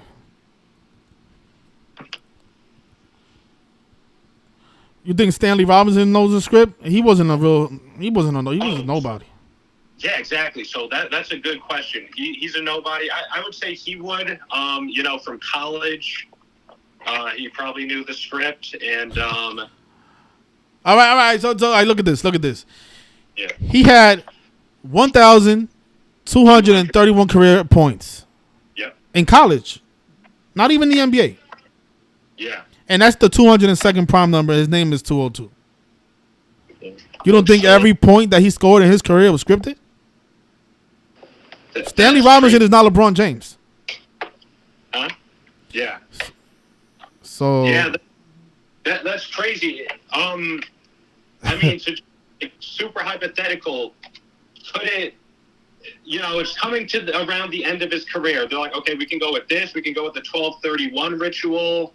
We could go with the 1229 ritual, and then they do it like after he scores those points. It's like, okay, we're going to go with this because he has that many points. Not we're going to make him have this many points. But I mean, it doesn't even matter because what we're proving is that the rituals it's definitely going down. So that's why I'm like, it doesn't even matter to argue about that.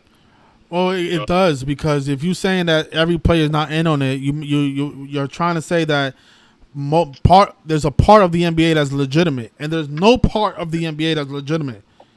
No player is legitimate in the NBA. Every player is a Satanist. Every single player. They're all doing satanic rituals. Every single game. They're participating in satanic rituals. So you're saying that there's a 5% chance that 5% of the players that are active are holy and don't know anything that's going on. Don't know that they're participating in some evil shit. There's 400 players in the NBA, so 5% would be 20 of them. So there's 20 players who are over like 30 are just competing because they dreamed of becoming NBA players. Exactly. And the NBA gave those guys chances. Yeah, they just have these guys go through it, make it seem real. Guy kind of not on with a scripted career coming in and just getting out. You know what I think? I think that's proving how good they are able to deceive people, because even the people in this community are not able to see. Oh, and then for another 202, he died on the 202nd day of the year. So that's another 202. Skull and bones ritual, but I mean, you can never really prove that everyone is in on every single point and all that stuff, even though the games line up that way because they are using technology and stuff. So. But that's what I'm saying. Stanley Robinson didn't have to score all these points. Yeah, and I'm saying... He could have chose to be a passer in his career. Well, I mean, you're also ignoring the point that I'm making about couldn't he end up with the 1231 and they decide to do a ritual based off that, So you're saying that if he didn't... So he basically caused his own death, is you're saying. Because if he would have chose to pass the ball more often, he would have never died. Because they wouldn't have the numbers would have never lined up, and the judge's order would have been like, you know what, we can't choose Stanley because Stanley didn't score enough points. No, they would have killed him in a different type of numerical ritual synced up with Kemba Walker, just not that one. How can you do that when his name equals 202? His name doesn't equal anything else. His name doesn't equal any other numbers, only one number? Well, they used all four in the ritual. He died 67 days after his birthday. His name is 202. He had those amount of points. He died in the leap year, which was the 203rd day of the year. His name is also 203. And his name is also blood sacrifice, like 67 and 86. So they used all the 4 values. They did that one, yeah. So it's a perfect ritual. You know. So that's what I'm saying. You can't make his name equal something else because they used all 4 perfectly. No, he could have a different point total and they kill him in a different style ritual. But I mean, this one is just perfect, and that's why I say he knew the script from college. He won championships playing with, like, you know, those guys weren't the best team. They definitely shouldn't have won it. I think he's one of these guys that definitely was, you know, in on the script. I don't know. He's probably related to some NBA player, seeing his last name, Robinson, or some baseball player. Okay, so we got 2 people thinking that believes that. I touch you. I respect people's opinion, but I just disagree. But I'm just surprised because you just finished calling Roe a troll, but then you call up and you're saying the same thing that he is.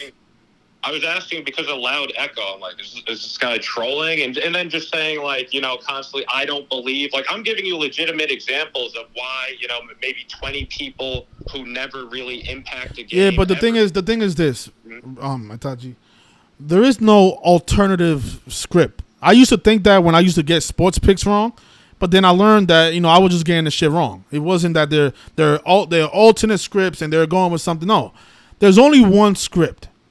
Kobe Bryant died on January 26th. There is no, he could have died on this day if they didn't. No, that was his death date. Kobe Bryant had one script, and that was to die on January 26th. Stanley Robinson had one script, and that was to die on the 203rd day of the year. There is no alternate. They don't have multiple scripts. I used to think that, but no, that's not what's going on. Yeah, I mean, didn't you just like do a video in the 2021 finals about the announcers bragging about flipping the script, and you know? Yeah, but I don't think that's happening because there is no. I was wrong about that. I don't think that's happening though.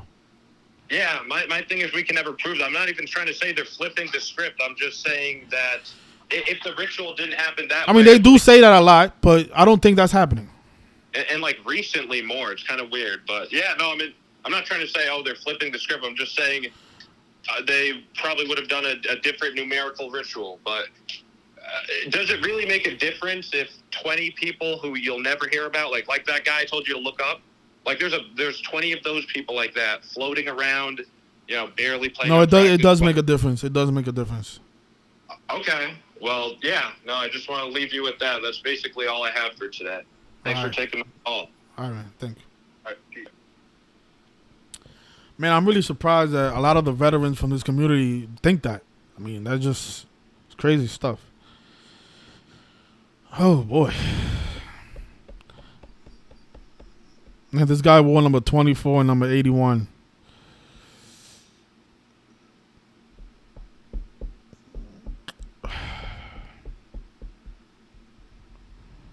Maybe number 24, number 81, and the 58th overall pick by the Warriors doesn't know the script.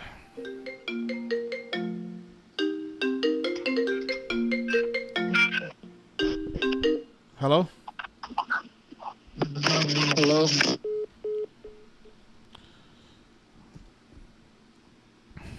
He went to school in Calabasas.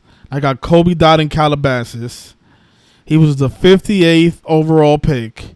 He wore the number 24 and the number 81. And, you know, Itachi saying that he doesn't know the script. Hello? Come on, man. Stop trolling, man. Stop trolling. If you guys don't want to call up, don't call up. There's no point of calling and hanging up the phone. That's childish. I'm not even going to pick up the phone no more. No more calls tonight. Troll fucked it up. Guy played 80 games in his career. I can't wait for him to play his 81st game. Definitely going to be an interesting one.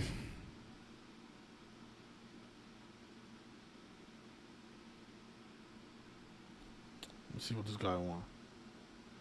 Hello? Hello? Hello, you hear me, bro? Yeah, okay. I thought you was trolling. What's going on? Nah, hell no. There's not no trolling. Fuck that shit. So, bro, been on this Gematria shit for like, you know, a minute. And like that call, like that I just heard, bro, I literally had to just call in and, you know, because it like you just said, it's sad that the Gematria community is like falling for this shit, and it's like it gets to me a lot. I just be sitting back. Yeah, that's why and just that's why listening to this shit. I stopped taking phone calls because I don't want to. Because a lot of people criticize me saying that sometimes I'm disrespectful to the callers. But it's like Hell no. how are Look, you? this is the thing. Hold on, I want to break something down, bro. Look, first of all, bro, this is what I want to say, bro. Every single player is in on this script. Every single one. First of all, their names. Every single person in the NBA has a name that is fit perfectly for the Gematria. Their birthday is fit perfectly for them to be drafted on these days. So that is why they changed the rule back then and be like, yeah, you have to go to college to go right to the NBA. Before you can come out of high school, and like that was Kobe, LeBron, a few other players that did that, and obviously those players are all scripted like a motherfucker. Like that, we're not even gonna talk about them people.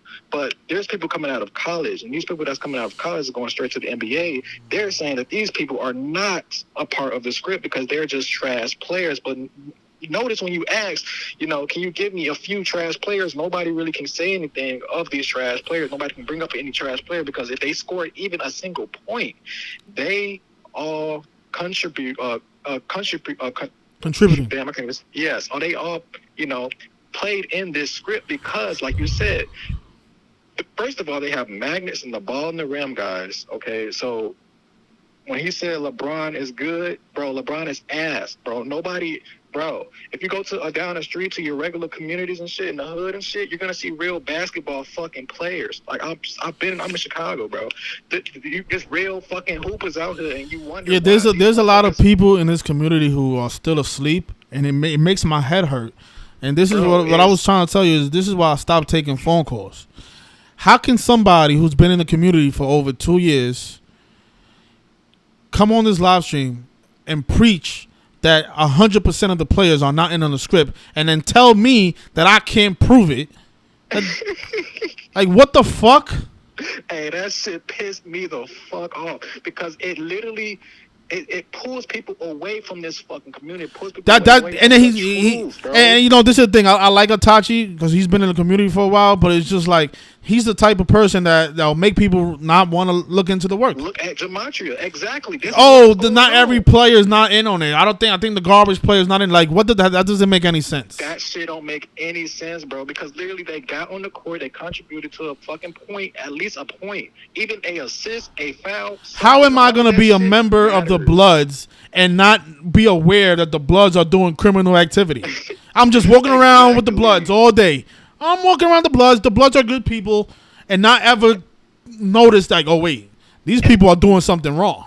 And the motherfuckers that own the NBA, they're all Jewish, bro. They're all Jewish Zionist motherfuckers. So literally, how the fuck can you say that these motherfuckers that control the NBA they literally control this shit with magnets, bro. With magnets. And you saying like LeBron is a good player. How do you know? This is what I have to say. Like, how do you know LeBron is really that good when they're using magnets? So technically, we don't know how good the fuck. Yeah, and then Itachi's getting on my nerve now. You see, this and you know what gets me even.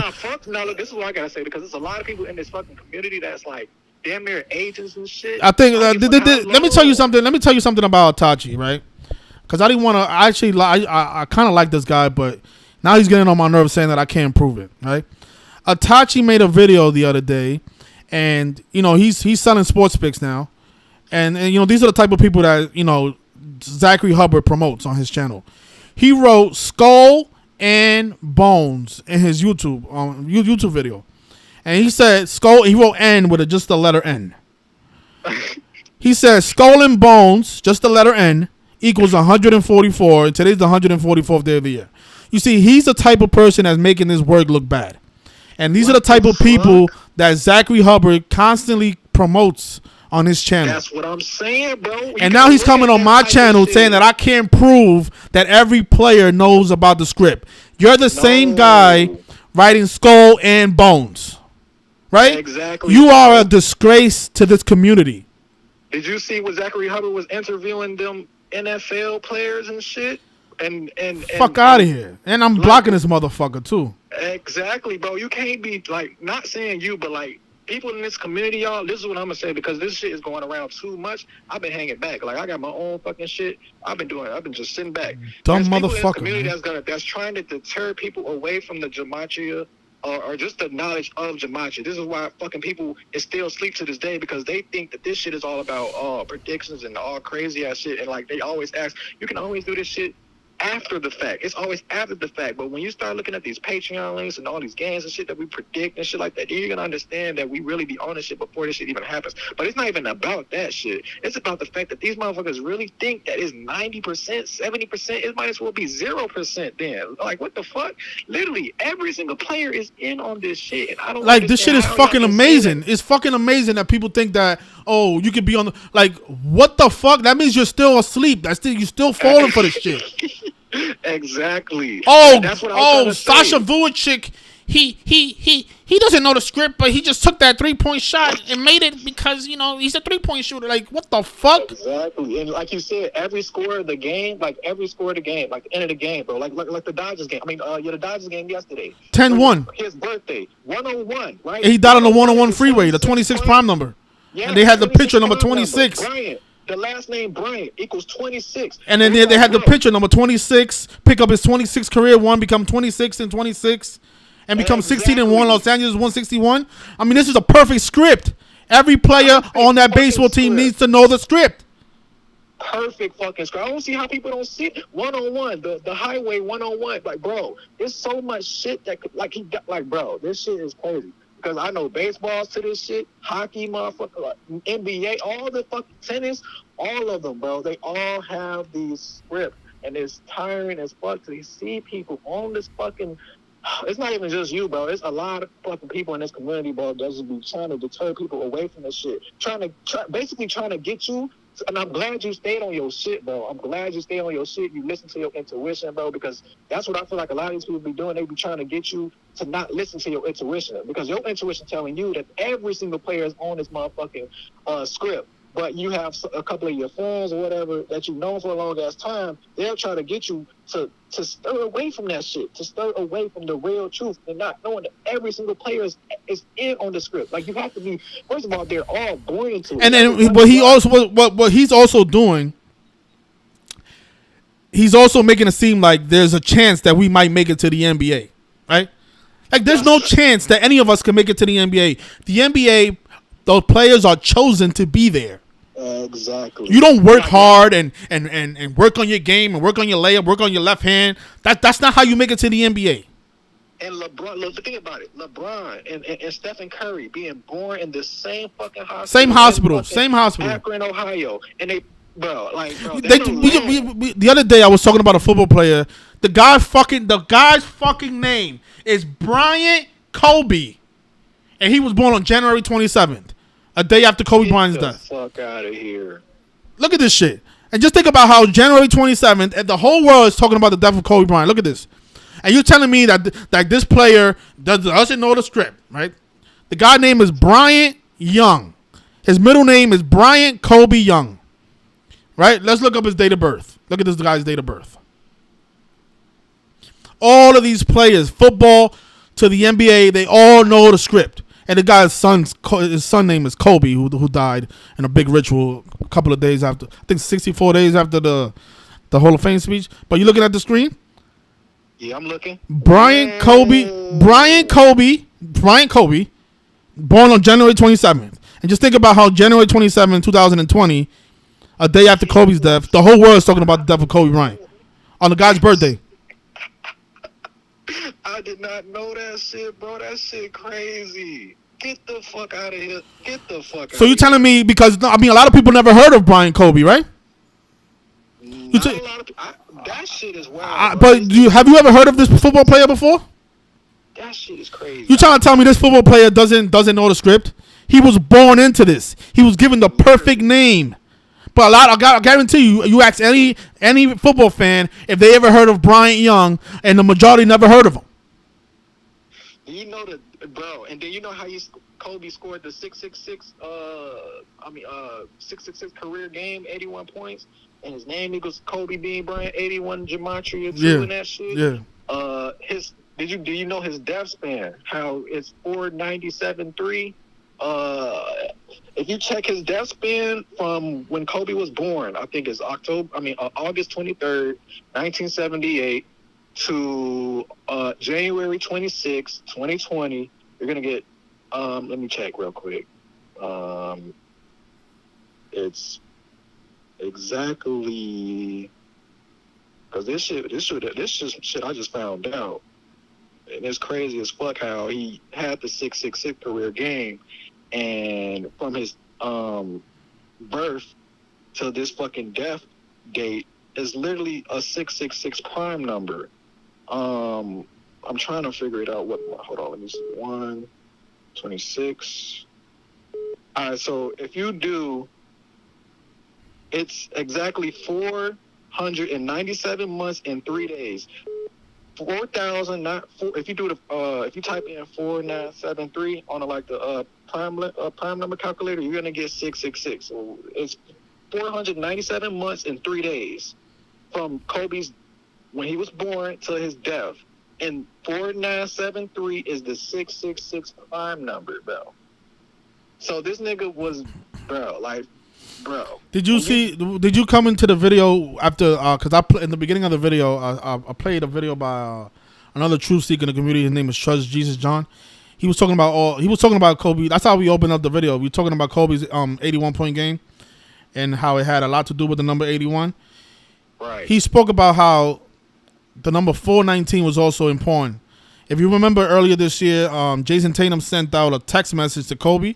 Yeah, He sent the dead guy a text message. And he did it exactly at 4:19 p.m. Get the hell out which is the 81st prime number. Wow. Yeah, so we know what they did with Kobe Bryant. Kobe Bryant was a perfect ritual. The shit that gets me upset is when people call up and try to legitimize a percentage of the NBA or any sport. There's no percentage that's legitimate. Literally. All of these players are chosen. All of them. They all know the script. They all put on this jersey because they made an agreement with the Jesuit order. Like, bro, there's so many and then their jersey numbers are all picked. Like Derrick Rose, just type in his name, you got 25. Like all of not 1 and 25, 125, 1 and 25. He wore the number 1 and 25. So it's like, bro, they're picking their names at birth. This is another thing I wouldn't even get. Like when you said earlier, like, do these people know when they be dying and stuff? I took Gematria to a whole nother level with that shit. Like I've been posting a lot of my Facebook posts went viral and shit, but I started posting like how the fuck these motherfuckers be knowing when they die, because now I know. Because before I was like, damn, they just be taking their ass out. Like Zachary. Nah, I don't know if every player knows when they're gonna die. See, that's what I didn't know. That's what like. You think they know? You think they know they're gonna die? Look, this is some information that I just peeped. I ain't just peeped, but I kind of like was in on this information for a long ass time now, and now I'm starting to believe this shit as 100% now. Because how the fuck does every single, like, not even basketball players, but celebrity, rappers, anybody that just be dying by the numbers, it be so on point that it led me to do research on this shit even deeper, because I'm like, bro, this shit's so on point that I can't even believe that these motherfuckers don't be knowing that they finna die on this day, because the shit be so, like, the shit that you just said with Stanley, the player with Kemba Walker, bro. Just think about that. And oh my gosh.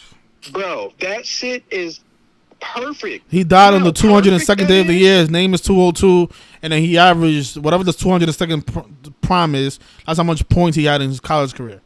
Exactly. Now, this is the thing that I realized. Like, you probably gonna think I'm crazy for this shit, but I don't, like, this is something that I'm starting to understand now. And you probably heard it before. These motherfuckers are actually, most of them, I'm gonna say most of them, are basically like faking their death. Or this is what's going on. This is what I would come to believe. Like, a lot of these motherfuckers are faking their death, and they're going on to play other fucking characters in the industry, right? So, for example, Kobe. A lot of people, like, it's this person in NFL that looks perfectly exactly like Kobe. His name is Myles Garrett. You go on Google, type in Myles Garrett, and just look at that nigga for a long ass time, you would be like, this nigga look exactly like Kobe. Now, the thing what fucked me up what made me believe this is because basically what I'm saying is Kobe is now, well, not now, but he was always Myles Garrett, right? He basically died as Kobe Bryant faked his death or whatever, which is why they coming out with this plain shit today to make people believe in his death, to harvest more energy, because they realize like motherfuckers. Yeah, but you being gotta sad. understand. You also gotta understand that Kobe's 44, and this guy doesn't look 44 though. Exactly, because like a lot of these people, like for example, I don't want to get too in depth into all the shit that they be doing. Hey, Kobe had tattoos. How do you explain that, though? And the tattoos, look, tattoos are like most of the tattoos be fake. They be wearing body masks and shit like that, like the shit that you seen. So you know they have to show us the truth in plain sight. Truth in plain sight before they do it, right? Like that's But universal. you do understand that two people could look alike, though. No, no. That's facts. That's 100% facts. But what made me believe this shit, like I said, why would they have Myles Garrett play in the celebrity basketball game? Answer me that. Why would they have him play in that shit? They could have chose any other fucking NFL player. They had this man dunking. They had this man shooting. He had the Lakers uniform on. He was practicing in the I LA. think I'm gonna disagree with you on this one, though. I know you. Look, this is something that's crazy, but it's when you do the gematria for their names, bro, and their birthday, it connects, bro. That's how I know this shit facts, because I just think this is what I think about Kobe Bryant. I think Kobe Bryant faked his death, and he's not. I don't think he's an active player. I don't think he's playing like somebody else. I just think he's on his vacation tour now, and he's relaxing the rest of his life. He's enjoying the rest of his life. And that's what I think happened with Kobe Bryant. And I don't know, man. But I don't think Kobe's an actor. I don't think Kobe's a football player. I don't think that. Look at her son. His son. I mean, her daughter. My daughter. So her name. What's the daughter? Gianna Bryant, right? So Gianna Bryant also. This is just all like my opinions and shit. I'm not trying to. I respect it. But So let me get more people on and see what they think. All right, bro. I appreciate the call, though. All right, go ahead. My bad. Yeah, I respect everybody's opinion, but what I don't like about Itachi is Itachi's been in this community for a long time, and he's putting out bad work. I just gotta be honest. I actually used to like you, but I just feel like now you're just disrespecting the work. You write out Skull and Bones, and you're selling sports picks, and you're saying that Skull and Bones equals 144. That's not how you do this, man. That is disrespectful to the community. It's disrespectful to me. And I hate when you tell people that you learn from me. No, you didn't learn from me. You probably found the work watching one of my videos, but you don't decode the way I do. Ro, I actually like Ro. Ro, I consider Ro my friend. I disagree with him. But the thing about Ro is even though he thinks that every player is not in on it, he doesn't do crazy stuff like write Skull and Bones, and that's why I respect that he has his thoughts, but you guys have to understand there's a lot of people who don't know about this stuff. If you're not doing this the correct way, if you're preaching things that don't make any sense, you're making all of us look bad.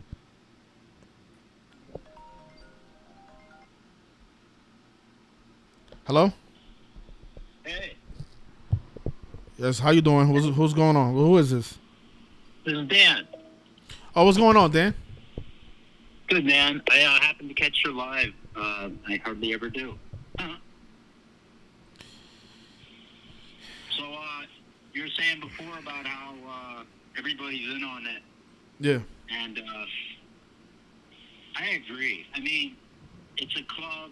It's a father-son league, mother-daughter league, and it starts in college. And I think it starts earlier than that. I had this experience where I was talking to I found out this guy was a former football player, professional football player. Okay. And I got to talk to him, and it was really interesting because I was like, people say that, the NFL is rigged. He used to be in the NFL for 2 years, didn't want to talk about it at all. And he's like, oh, yeah. And I'm like, are these guys really making the money that they're making? And he's like, no. Well, they are, but they aren't. Because, you might get $20 million, but then some paternity suit will come up, and they'll take all your money. And then I I was asking him about, when does the recruitment start? And he's like, early. I was like, well, what, high school? He's like, oh no, before that. Like, elementary school, they're recruiting you. Because I was like, so how did you get recruited? He's like, I got recruited so long ago. So they're grooming these guys, they're breeding them, you just have to talk to people to find out. And this guy didn't want to talk. Honestly, didn't want to talk about it. But he did say a few things that were really interesting. I thought that was interesting.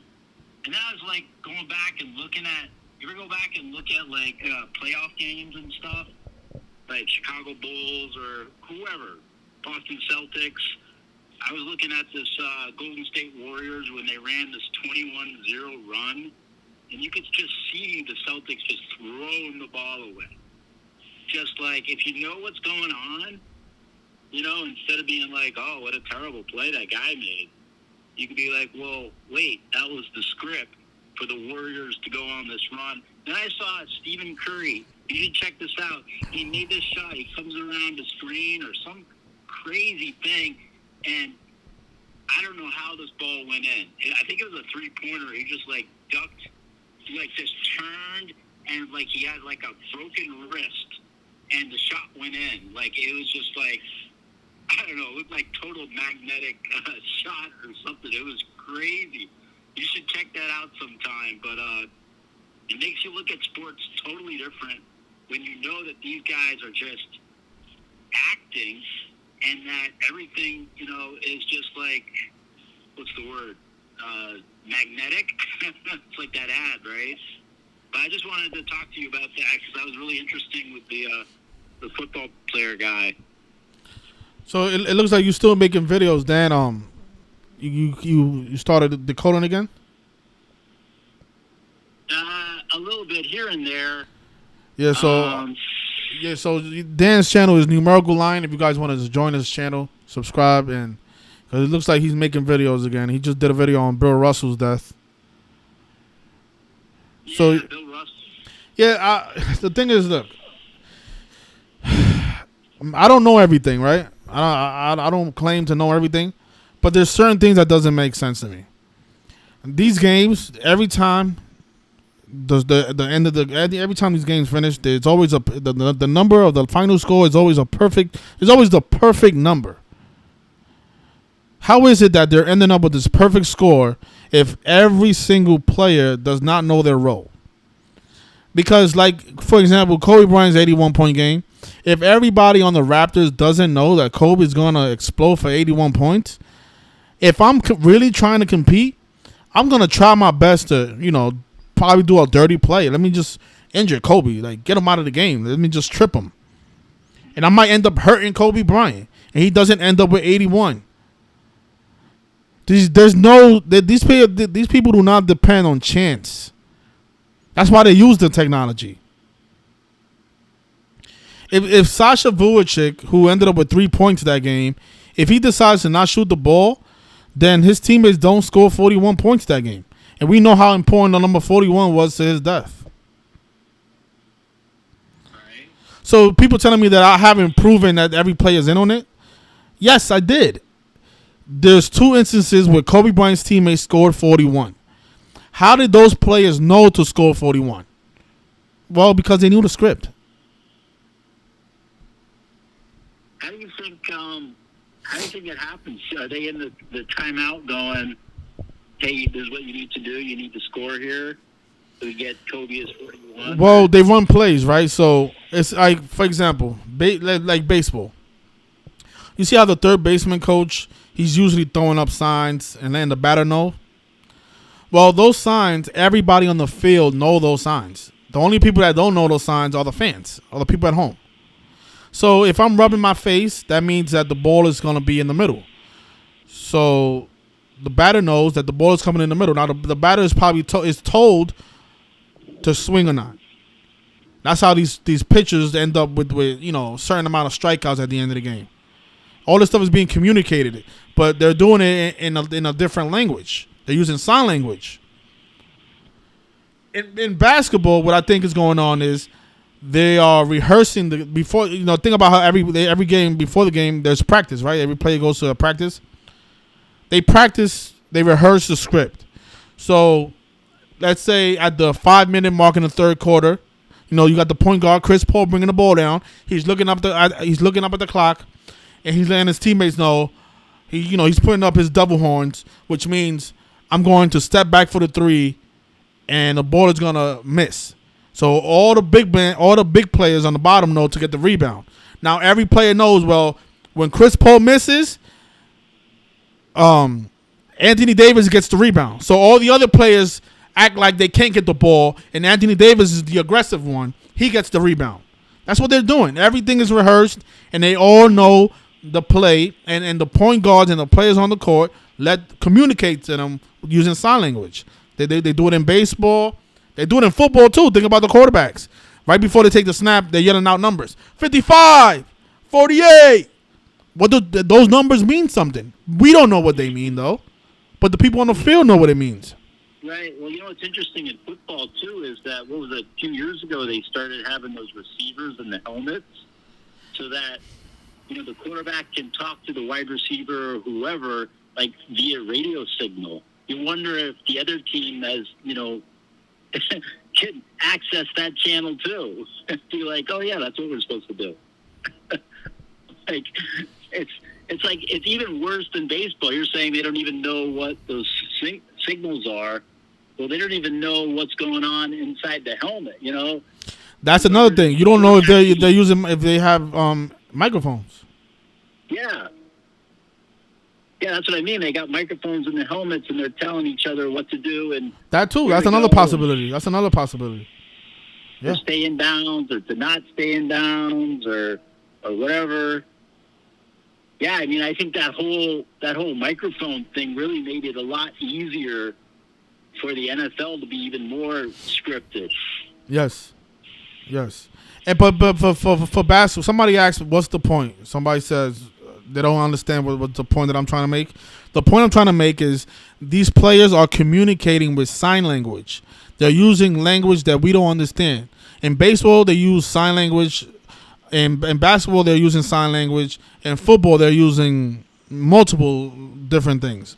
They're probably using the microphone. They're probably using the numbers. Because we see it right before the quarterback takes a snap. He's yelling out things, right? We don't know what they're yelling out. They don't tell us. So even if they tell us who's the why would we believe anything they tell us anyway? But if Kobe Bryant's bringing the ball down and he's going like this, us at home we don't know what that means.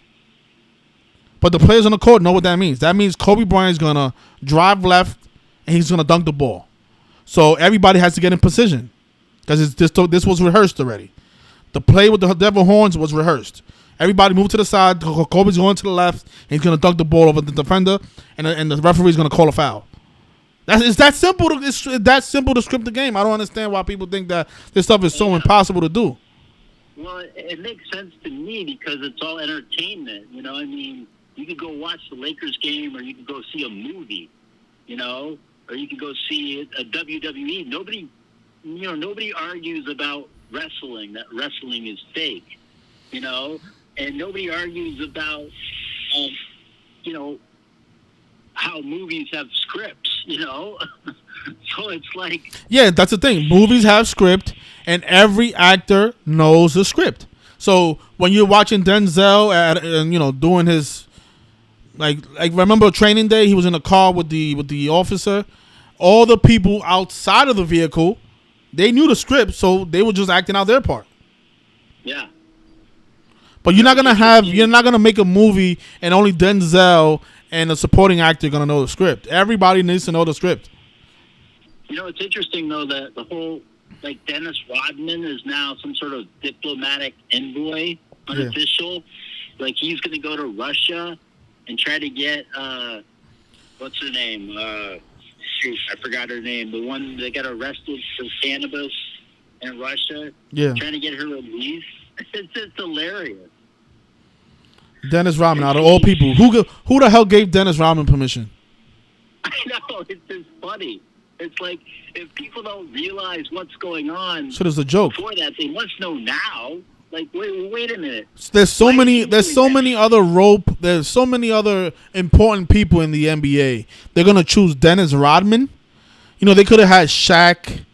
You know, somebody important in the NBA. They could have had Michael Jordan. Somebody, you know, somebody that we respect. But no, they Right. choose Dennis Rodman to go make this political move. Well, he became like a brand somewhere. I don't know when it was. At 90, 91, he changed his whole look. He became this sort of tattooed, pierced monster. I don't know when that happened, but it's like they changed his brand, and he became like this crazy star. You know, because he's so different, and he just specializes in rebounds and defense. And all this stuff, and he's the only one who can cover Shaq and all this kind of stuff. And they just built him up to be this sort of, I don't know, like almost a synthetic guy where he's able to like guard any position, and he's only like 6'5" or 6'6". It's crazy. Yeah. Anyway, thank you so much for taking my call. Appreciate it, and thank you so much for doing the work and everything you've done. All right, take care. All right. Yeah, I don't mean.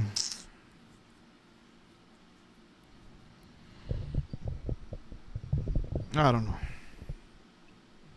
Some people are just never gonna be convinced. Whatever. But he's talking about Brittany Griner, who's in Russia right now on the big 42 ritual. They chose Dennis Rodman to go save her, number 91, when Russia's 91. What's going on, Ro? Let me get back up to here, man. So, all right. You're already down 0-1 to me. You gonna try to tie it? Hey, relax. I ain't trying to go down that rabbit hole. All right, go ahead. My thing is this here to everybody. You can have your own opinion and still believe the work. It's not like you're downgrading the work. People have their own opinion. And also, would you agree? Is the less time I've been knowing this now, as you see that I picked this shit up real quick. No, that's why I said, you know, I do respect you, and I don't judge you because you have a difference in opinion. I got mad at Itachi because Itachi is a person that there's a couple of things that Itachi has done that I've tried to ignore, but because you know the thing about you, Ro, is I don't think you'll make a video saying I don't think you'll write skull and bones and then try to tell people how that's relevant. That's disrespecting the work, and he's done that before. And he's also been on my Patreon telling people to unsubscribe from my Patreon to join his. Yeah, he's done a lot of disgusting things. But I overlooked it. He does do some good stuff though, but you know. Yeah, he's a good kid. That's why I always try to ignore it because he's a good kid. But he's done a lot of disgusting things in his community, and I never talked about it because we need more people doing the work. Tonight you was like, fuck that. I'm let him have it. Yeah, because I'm like, okay, so you talking about I haven't proved it? I just fucking proved it. You know, I got fucking 3 years proving this shit. Hey now, he was on my side too, saying that we both can't prove because there is technology involved, there is referee involved. But Ro, I just proved it. Because if I ask you a question, you can't answer it. I'm proving it, but with the question that I'm asking, that's my way of proving it. You just asked me about the Sasha Fusha. Why when he had 3 points, he took 5 shots? Yes. Why did he have 3 points? He could have 0 points. This is how I look at it, Arthur. You see how you never answer my question. You just go to a different point. I told you that motherfucking Kobe Bryant was on fire, and he ain't take no fucking shots. As simple as that. So what's going on? What's on your mind, though? I don't want to talk about Itachi's. I'm saying this, man. Everybody ain't part of the club, man. Everybody ain't Illuminati. Everybody ain't Mason. Yeah, that's incorrect. That's incorrect. You made that point the first phone call, but I already told you I disagree. They're not. And they are real athletes. I disagree. Please don't start this again. So you trying to tell me these are no real athletes? So you think these guys who came up in They're chosen. They're chosen from birth. Chosen through there. They're chosen from birth. Next question. So aren't you trying to tell me none of these people are good? What you telling me? What you saying? None of these people made it because of their talent. That's what I'm trying to tell you. Your talent doesn't matter. Anything else? I'm gonna get somebody else in here. How happy with yourself, man? All right. Hello? Hi, how are you? How you doing?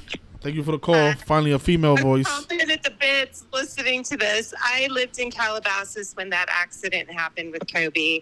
He died at the top of a pyramid. My son is a pilot and knows the person who was the last contact with him at the airport. It was foggy. They wouldn't give the clearance for non-visual flight, which means that they couldn't go up into the atmosphere because there were other flights. But then my son met other pilots that knew who that pilot was, and he was one of the best pilots. Well known. Even the pilots that are totally asleep were like, wow, I guess everybody has a bad day. Because that guy that was flying Kobe's helicopter was an incredible pilot. And where it happened, there was a clear freeway. And what they're supposed to do when it's foggy like that is fly over the freeway. And after he had circled around the zoo, and they totally could have just cruised the freeway. They didn't need to go get lost over in a mountain very close to the freeway. And then on top of that, yes, they're all involved. And I know it's very hard for people to wrap their heads around this. But when you walk onto a movie set on a Warner Brother lot where I have worked, everybody's involved. I mean, everybody's involved in the production, from the guy that's putting up the set wall to the guy who's painting. Now, does everybody know all the details of the script for each show? No, they know they're given orders, their part. But yes, they're all involved, and they're all in a union. So in movies and whatnot, they're in a union. These people are in unions, and they're in groups and organizations. It's not that, I know it's hard for us normal people who are not involved in any kind of organized crime group. Yeah, or any kind of groups where everything is controlled by a group. But it really is not that hard. You control the different, like on a movie set, you control the grips, you control the lighting, you control the electricians, you control the actors, you control the writers, you control the media that comes on and interviews them. So it's really not as difficult as everybody thinks it is, even though I know even me working in the locations I've worked, I've had a hard time struggling with it. But the more that I learn, the more I'm like, oh my God, yes, they're all involved on some level, even if it is just turning their head and not acknowledging it. Yes, absolutely. Similar to with the police. The police do the same thing as well. There's a lot of rituals that go on with the police, and a lot of the officers know that, wait, this is not right, but they keep their mouth shut because they want to keep their job. Yeah, and what gets me with the truth community is a lot of times, because we're normal people and we're like, oh my God, we love Kobe. Like, I hope he's alive on an island. And at this point in time, he is more of a disgusting human being if he's alive. That's what I'm saying. I don't understand how these people do. Like the other caller was saying, well, Kobe was a good player. No, he was not a good player because he used magnetic technology to make sure his shots went in. So how can you judge whether or not he's good or not? Because he had 81 points? That was a ritual. Listen, I know people that are connected into even LeBron James' school where his kids go. I know people all over these organizations throughout my years in LA. And I will tell you one thing. I know a very high-level photographer for the NBA, and that person told me straight up they are totally asleep and was bawling their eyes out over Kobe. And then I said, these are all satanic rituals, and their light bulb went off in their eyes, and they said, oh, my God, like these people say praise Satan behind the scenes. That's what they told me. And this person is well known on ESPN for photographing these people. These people are full-on Satanists. Yes. And we just have to understand they're not us. You cannot compare them to your value system. They're bred in families, multi-generational. If you just watch any kind of Asian like epic drama, and they'll show you they beat the shit out of these people to take out their compassion, to take out their humanity, and they are victims. But at this point, when they're that high level, they're victimizing the rest of us. So I can't go into my humanity anymore to just justify this behavior at this point. And I'm not saying that these people, you know, in another life, in another upbringing, may have been decent people. A lot of them are wonderful people, you know, hands-on when you're meeting them one-on-one. They're friendly, they're, you know, whatnot. But at the end of the day, their allegiance is not the same as ours. Yes, absolutely. I agree 100%. So that's my 2 cents. I was just chomping at the bit. Like, I get it. People have a hard time wrapping their brain around it. And I did for many years. I've done this for years. I was first in the political system, you know, going, oh my God, it's right, it's left. And then it's like, wait a minute. No matter who you vote for, it's always the same. It's always going downhill for both people and both parties. Like, if you're a Democrat or you're a Republican, it's going to shit for both of us. But at the end of the day, I've started to learn, oh my God, they're not me. They don't think like me, because I'm willing to give up part of my lifestyle for humanity. I don't care for this shit. But these people, it's not just about the stuff. There's power, and there's family power, and there's generational power, and there's pressure, and then if they think about it, if these people ever wanted to open their mouth, they'd be dead like Princess Diana in 2 seconds.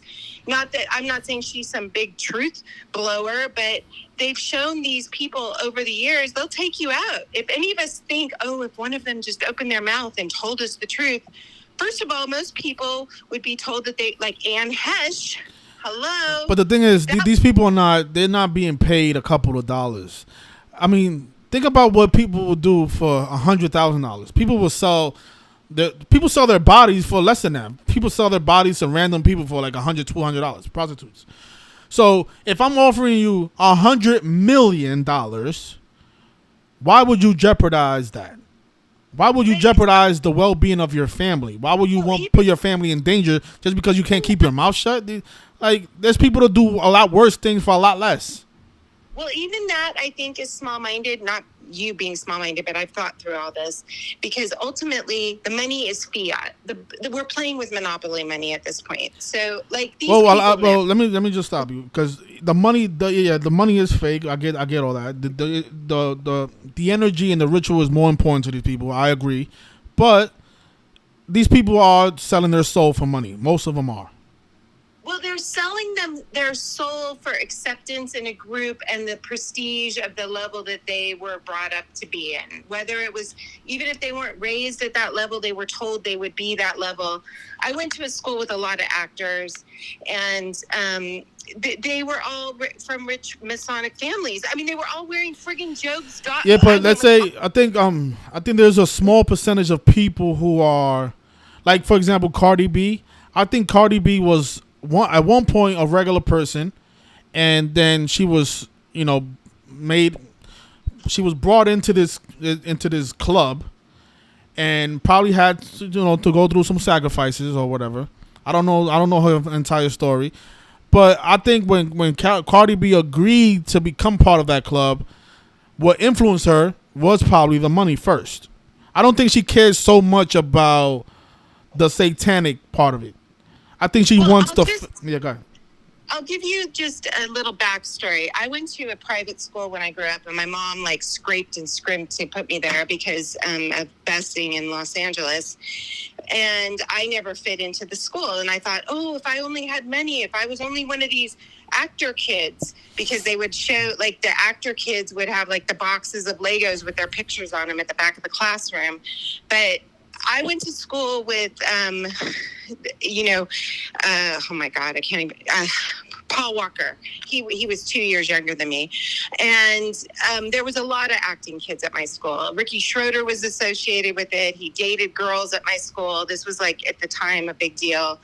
But they were all friggin' Job's daughters. So I remember one time coming home and telling my mom, I want to be a Job's daughter. That's like the in at my school. All the cool kids are just came back from like a camp where they all have their Job. All the girls have the Job's daughters, which is part of the Masonic Lodge.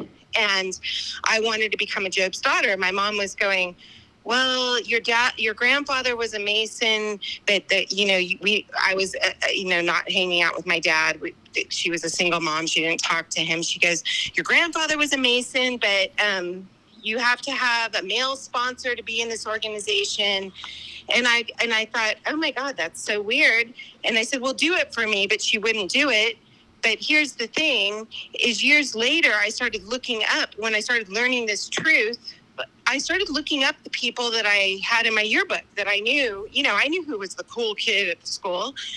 Their dads were the heads of big churches or on the boards. They were in the police department. They were fucking everywhere. So, like, this Masonic thing is not some joke. I personally sat there and I couldn't even believe all these people's families that controlled our little towns, and they were small shit towns. And you're like, well, why would somebody want to control that shit town? Well, because it's a little fiefdom. People like their little fiefdoms. It doesn't matter if it's the shit town down the street from you. If a family can control it, there's prestige in it. Sorry. Yeah, but do you think there's regular people who could be brought in through sacrifices? Like, let's say there's a person that has unbelievable talent who is super viral on the internet, and the judge order wants to make them a part of the group. You don't think that person will probably say, yes, I'll become a part of it, thinking about the money first instead of, all the other things that's behind it? Well, that makes normal sense to you and I, but I've watched it. I mean, I've been in Calabasas for 20 years, and I've seen what these people do in the school with my kids and how what they do. They never put those people like you're talking about into power positions. They harvest them as supporting actors for their own children. So no, I don't actually think that there are those people like let's pretend Brad Pitt had natural talent and somebody said, hey, I want to bring him in. I don't know. He would be a supporting role for somebody else. So people who have like that bro that's their supporting bro, maybe that supporting bro is, but they'll never be the top dog. It just won't happen. I've never seen it happen. I've been in LA. But what about Cardi B? Well, I don't know much about her, but I would have to look into her. Because she supposedly became famous over the internet. She became famous on Instagram, and I think that's when she got a role on Love and Hip Hop, and then from Love and Hip Hop she became a rapper, supposedly. And then after that she ended up getting Grammys and stuff. Well, you would have to literally know everything about her whole family lineage, because she could be the third generation payout. You're right. Just because somebody makes it doesn't mean that there wasn't a bunch of people behind them that we just don't know the name of. You're right. Absolutely right about that. Because that's what I started to notice in my own, because I was raised in LA and I was raised poor, but I was always had access to rich, from like Caltech to the science from my mom. Like, I had connections to weird stuff. So like, it's like, as I pulled through the truth community, I could actually compare it to my own like knowledge. And I can't tell you anybody that made it. Even in my school where there was all these actor kids that made it, there were phenomenal actresses and actors that never made it. The best never made it. The best never made it ever. And I was in acting classes in Hollywood. You're right about that. That was the point I was trying to make to the other call, is that, it's not about talent. These people don't care about your talent. Clearly. No, they'll use you to study with, to get your talent from you. They'll use you as a supporting role to go out with them and think you're their friend. But at the end of the day, they're in a cult. Like, they hide it, but the benefit is for the hive. And I've had to acknowledge it. You just have to, I think at the stage we are in humanity at this point, we have to acknowledge that we have to suspect everybody. And yes, there are people with real talent that you meet, but they never make it. They never make it. Not in an influential way. And I worked in Warner Brothers on a set, and let me tell you, those actors, I was on a TV show, and at the end of the week, they literally just read the PSA. They didn't know what that shit was. They just read it. They read it off of a teleprompter.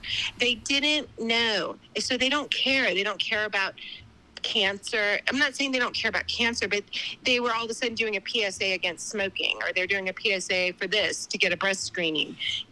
And they might in their own hearts think that they're doing something good, but at the end of the day, they didn't put any thought into it. It was just put before them by the corporation.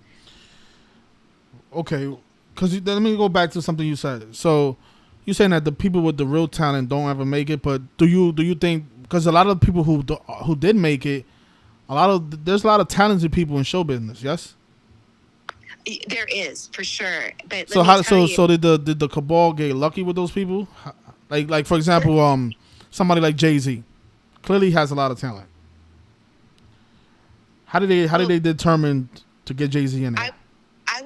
I don't know about Jay-Z, but I was in one high-level acting class where I was referred by an A-list actress. If I named her, you would know who she was. I just won't do that right now. But the point was, she was in that lesbian group, and I'm not a lesbian, but I got kind of co-opted. They liked me, so they brought me in. And in that acting class, our teacher did a color stuff where we had to sit there for 8 hours and meditate on the color red while it was flashing, and she was putting thoughts into our head. There was all sorts of weird shit going on, but she would tell us to do our own monologues, and every single person in that class had been friggin' molested as a child. I couldn't believe it. I was like, I'm like the only person that never was molested as a kid. And I looked at it, and I think that they look for people with vulnerability, maybe that they can manipulate, and maybe they bring those people in as low-level supporting roles. But it's, as far as like a Nicole Kidman or a Brad Pitt, those people will never, that level will never, ever be organic. But there are supporting players, but they're very, very, they're vetted. They're vetted from the beginning. They have traps from day one, through the acting schools, through the, for sports, they'll have it through the coach clinics. They're vetting everybody. And if everybody should know about sports on some level, how much they're vetted in high school and junior high. They're looking, my son played football in LA, and his little team, they were vetting them, and they had kids tapped in second grade to go to private school. In middle school, they were going to get a full ride. And so they were tapping them in second grade for, seventh grade. So they do stuff. They come in and they do co-opt some of the talent, but I think it's always supporting roles, that talent, is my opinion. But I don't know. I'm not on the inside. I don't get the they don't tell me everything, but I just know I'm very observant, and I've had a pretty decent long life with a lot of variety of interactions, and that's my opinion at this point in the game. Well, I agree with a lot of things you said. I just feel like it's a possibility, because I'm thinking about the movie Life, and in that movie, remember there was a guy who was a really, really good baseball player. And out of all the other baseball players, they went up to him and gave him a chance at the professional level, and he was in jail. I think that's more like what they're doing. Like, if you have unbelievable talent, they'll probably come up to you and make you an offer, the Faustian bargain, and they'll probably offer you money first. I think that does go on. I don't know for a fact, but I do agree with what you're saying. A lot of those people like Kobe Bryant, I think those people are definitely chosen from birth, and there's definitely a bloodline connected to them. So, well, my feelings, just from what you said, is you're absolutely right. In the past, when they were building the system, they did have to co-opt organic talent, but at this point, they are controlling who even makes it in the little, like my son, when he was playing football, you could see how they orchestrate. He was as good of a player as anybody, but they would orchestrate these kids. And, you know, one of the kids that was amazing player, he was unbelievable, but he was co-opted. His brother was co-opted to go into college football, but they were tapping them out really, really young. So they're not taking like the 18-year-old like they show in the movie. They're taking the second grader, you know, if that makes sense. The machine is in place right now. The machine is controlling who's going to get it on top, who's going to make it. And for one last point, for the people who say that every player is not in on the script, the Dodgers today just beat the Brewers, gave them their 58th loss of the season. Kobe Bryant equals 58. Today is Kobe Bryant Day, and the score was 12-6, reminding us of when Kobe died on January 26th. Vanessa just got her payout on 8/24. Exactly, she just won her lawsuit on 8/24 on Kobe Bryant Day. And I mean, that is like as big as it gets. Like, I'm like, even my mom, who doesn't want to believe this, I'm like, oh, because I had decoded so much onto Kobe and burned her ear out on the phone, and she can't even say anything when I say that because it's so in your face. Yeah, so I'm saying if every player is not in on it, how did all the players on the Dodgers today end up scoring 12 runs? I mean, I'll tell you, my belief on this is that not every player has to be in it because it's like the CIA where they compartmentalize everything, but every player has to look at their coach and do whatever that they're told to do. Whoever is their boss on the field, they do what they're told. So even if I made it to the NFL, you know, if I was But let me ask you something. Why are people so against the fact that every player could be in on it? I mean, why is that such a something so hard to believe? Because in America, and I've had to deal with this, I always thank God, literally, that I was stupid enough to believe in the American dream. And so I went on the Warner Brothers lot thinking I was equal to everybody. And, you know, when somebody tried to grab my ass, I would turn them in. I mean, I had 3 Warner Brothers grab my boobs when I was 23, and I turned them into my boss, and they actually had to make an incident out of it because I was like. So that's what I'm saying. Why would you have honest people playing sports when you know that you're a corrupt organization? Well, this is what they won't have honest people. Like people like me, they would never tap because I had too big of a mouth, even as a young person, because I wouldn't put up with shit.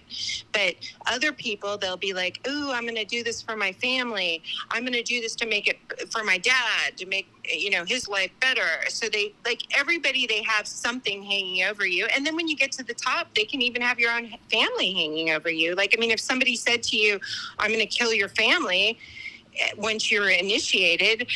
I mean, I put myself, because I've done years of acting, you know, I put myself in the position of these people, and I'm like, man, I'm grateful I'm not in their position, because to turn your back on it means your whole family, like if you watch an Asian, dramatic show, they'll kill 4 generations of your family. They wipe out your whole family. I mean, so you might just, you know, compromise little by little. I think it's dangerous to have people not know, because they can alter the script, and you know that's not what these people want. These people want a perfect script, and it's always a perfect script with them. Well, because the perfect script is obedience. It's a military organization. So think about it. In the military, your low-level soldier going into Iraq, you know, under Bush, it just followed their orders, and they were just cannon fodder. And that's kind of, you know, that they don't care. The high level will have to know some of it and be involved in it, but they do need people who take marching orders and don't question, and that keep doing it. And that's a fact. And they vet them well in advance for decades before you see their face and you know their name. Those people have been vetted. That's my take on this world at this point. I mean, it's unfortunate, but it is what it is. Okay. Well, I appreciate your call, though.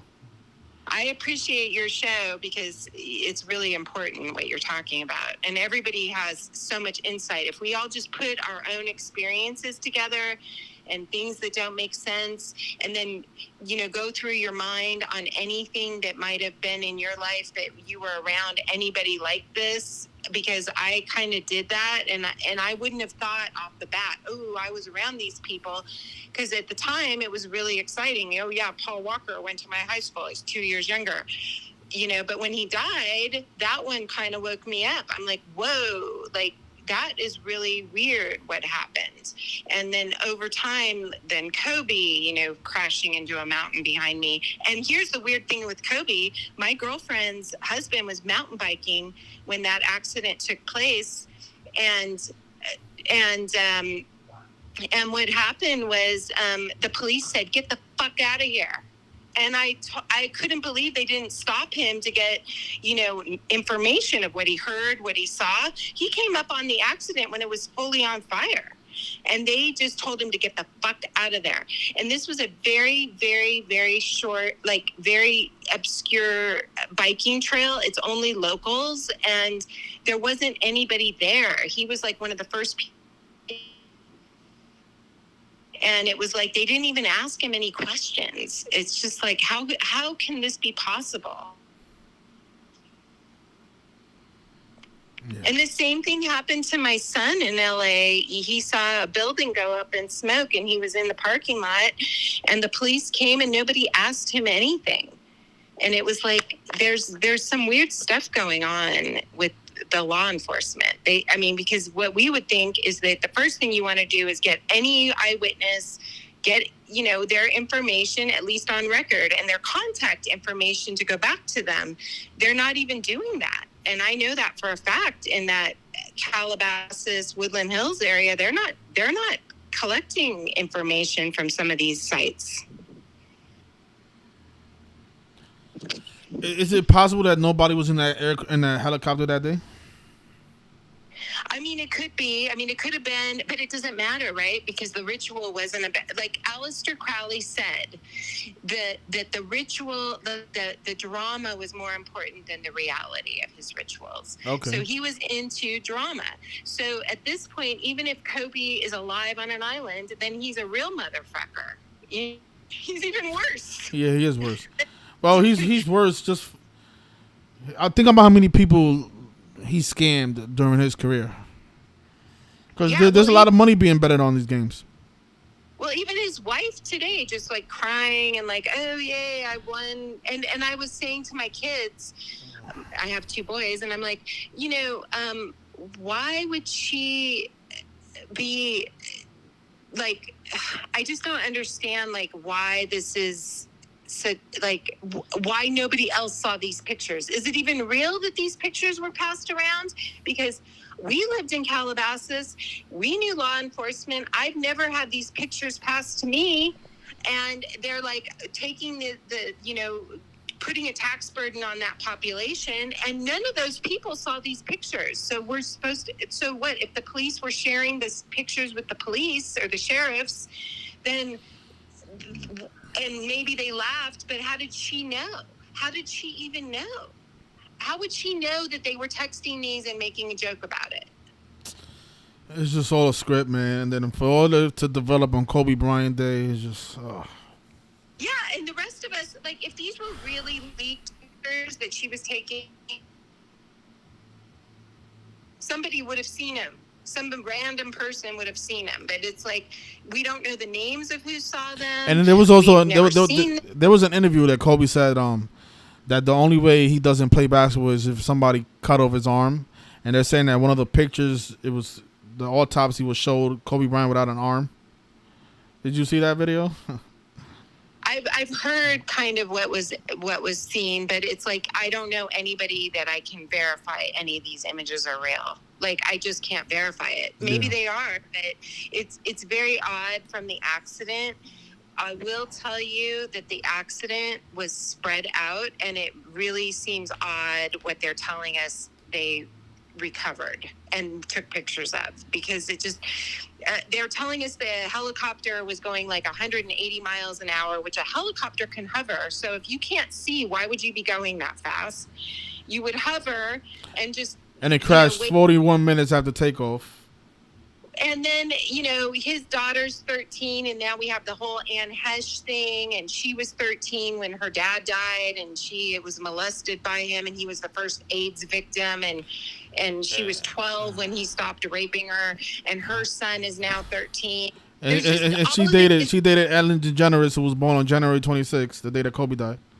Yeah, I mean, it goes on, and then if you go even into it more deeper, you have Olivia Newton-John was a guest star on Murphy Brown, and Murphy Brown is the first show that Anne Hesh got on after being on a soap opera, which is a big deal. It's not easy to transition from soap opera into network TV. So you had both of them connected to Murphy Brown. Murphy Brown was created by Diane English. Diane English made a show called My Sister Sam, and the girl named Rebecca was brutally murdered. And if you understand what took place with the Anne Hesh accident, she had the accident near Santa Monica, but they took her to Grossman Burn Center, which is West Hills, which is near Calabasas. So usually you would think if somebody got in an accident in Santa Monica, they would go to like Cedars-Sinai, UCLA. They would not be sent into the valley. And so she was supposedly sent into the valley, but here's the irony.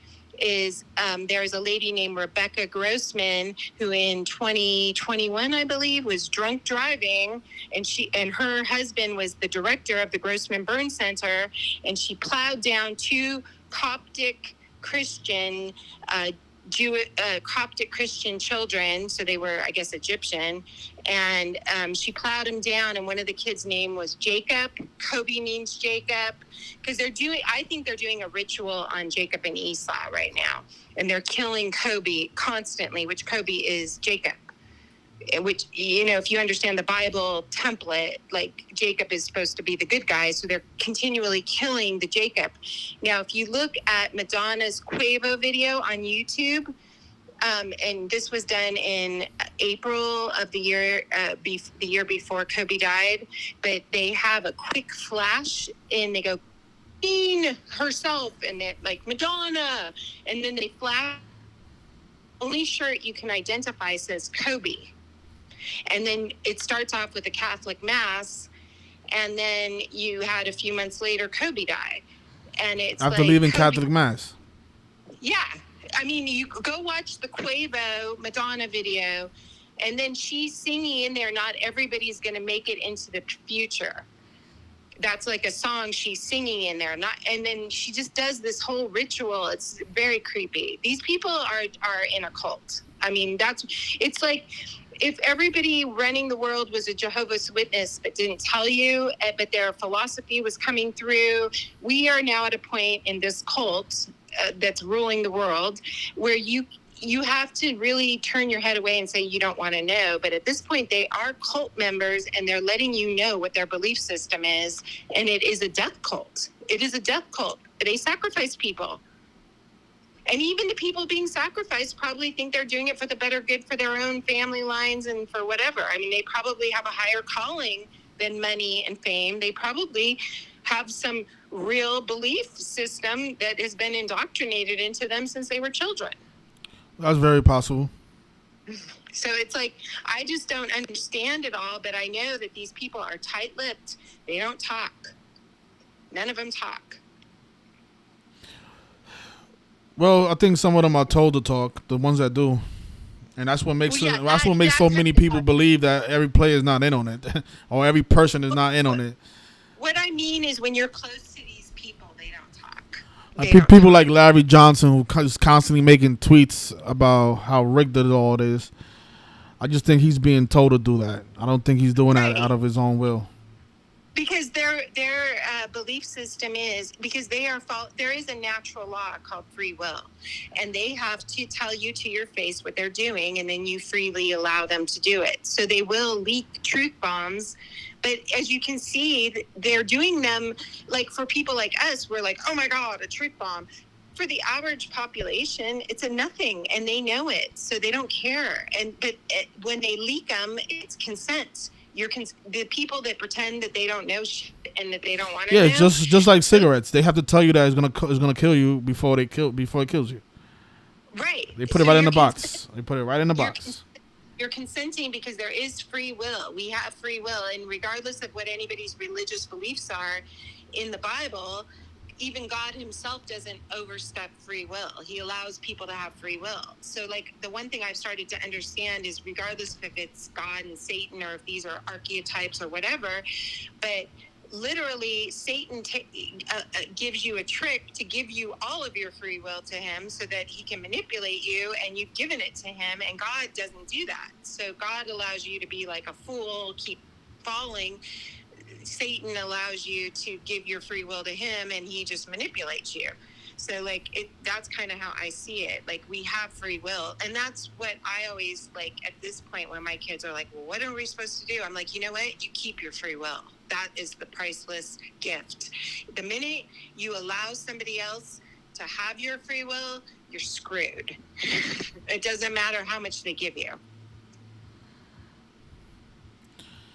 All right. Anything else? I think we could close it out with that one. Yeah, that's it. That was it. I just appreciate it, and I hope that more people have good information down the line, because we need to, as a truth community, share things just to keep, the knowledge flowing, because we all have tiny little snippets of things. Absolutely. Well, I appreciate you so much. Thank you very much. Okay. Thank you. I appreciate it. Take care. Have a good night. All right. So I think we can end it on that note. Shout out to everybody who called in. Yeah, I think we can end it there. I mean, whatever. If you guys don't want to believe that these people all work together, fine. Whatever. Just. All right, whatever, man. But everybody, have a good night. Thank you for joining us today. And I'll see you guys tomorrow, hopefully. And yeah, thank you for joining us today, you guys. Peace.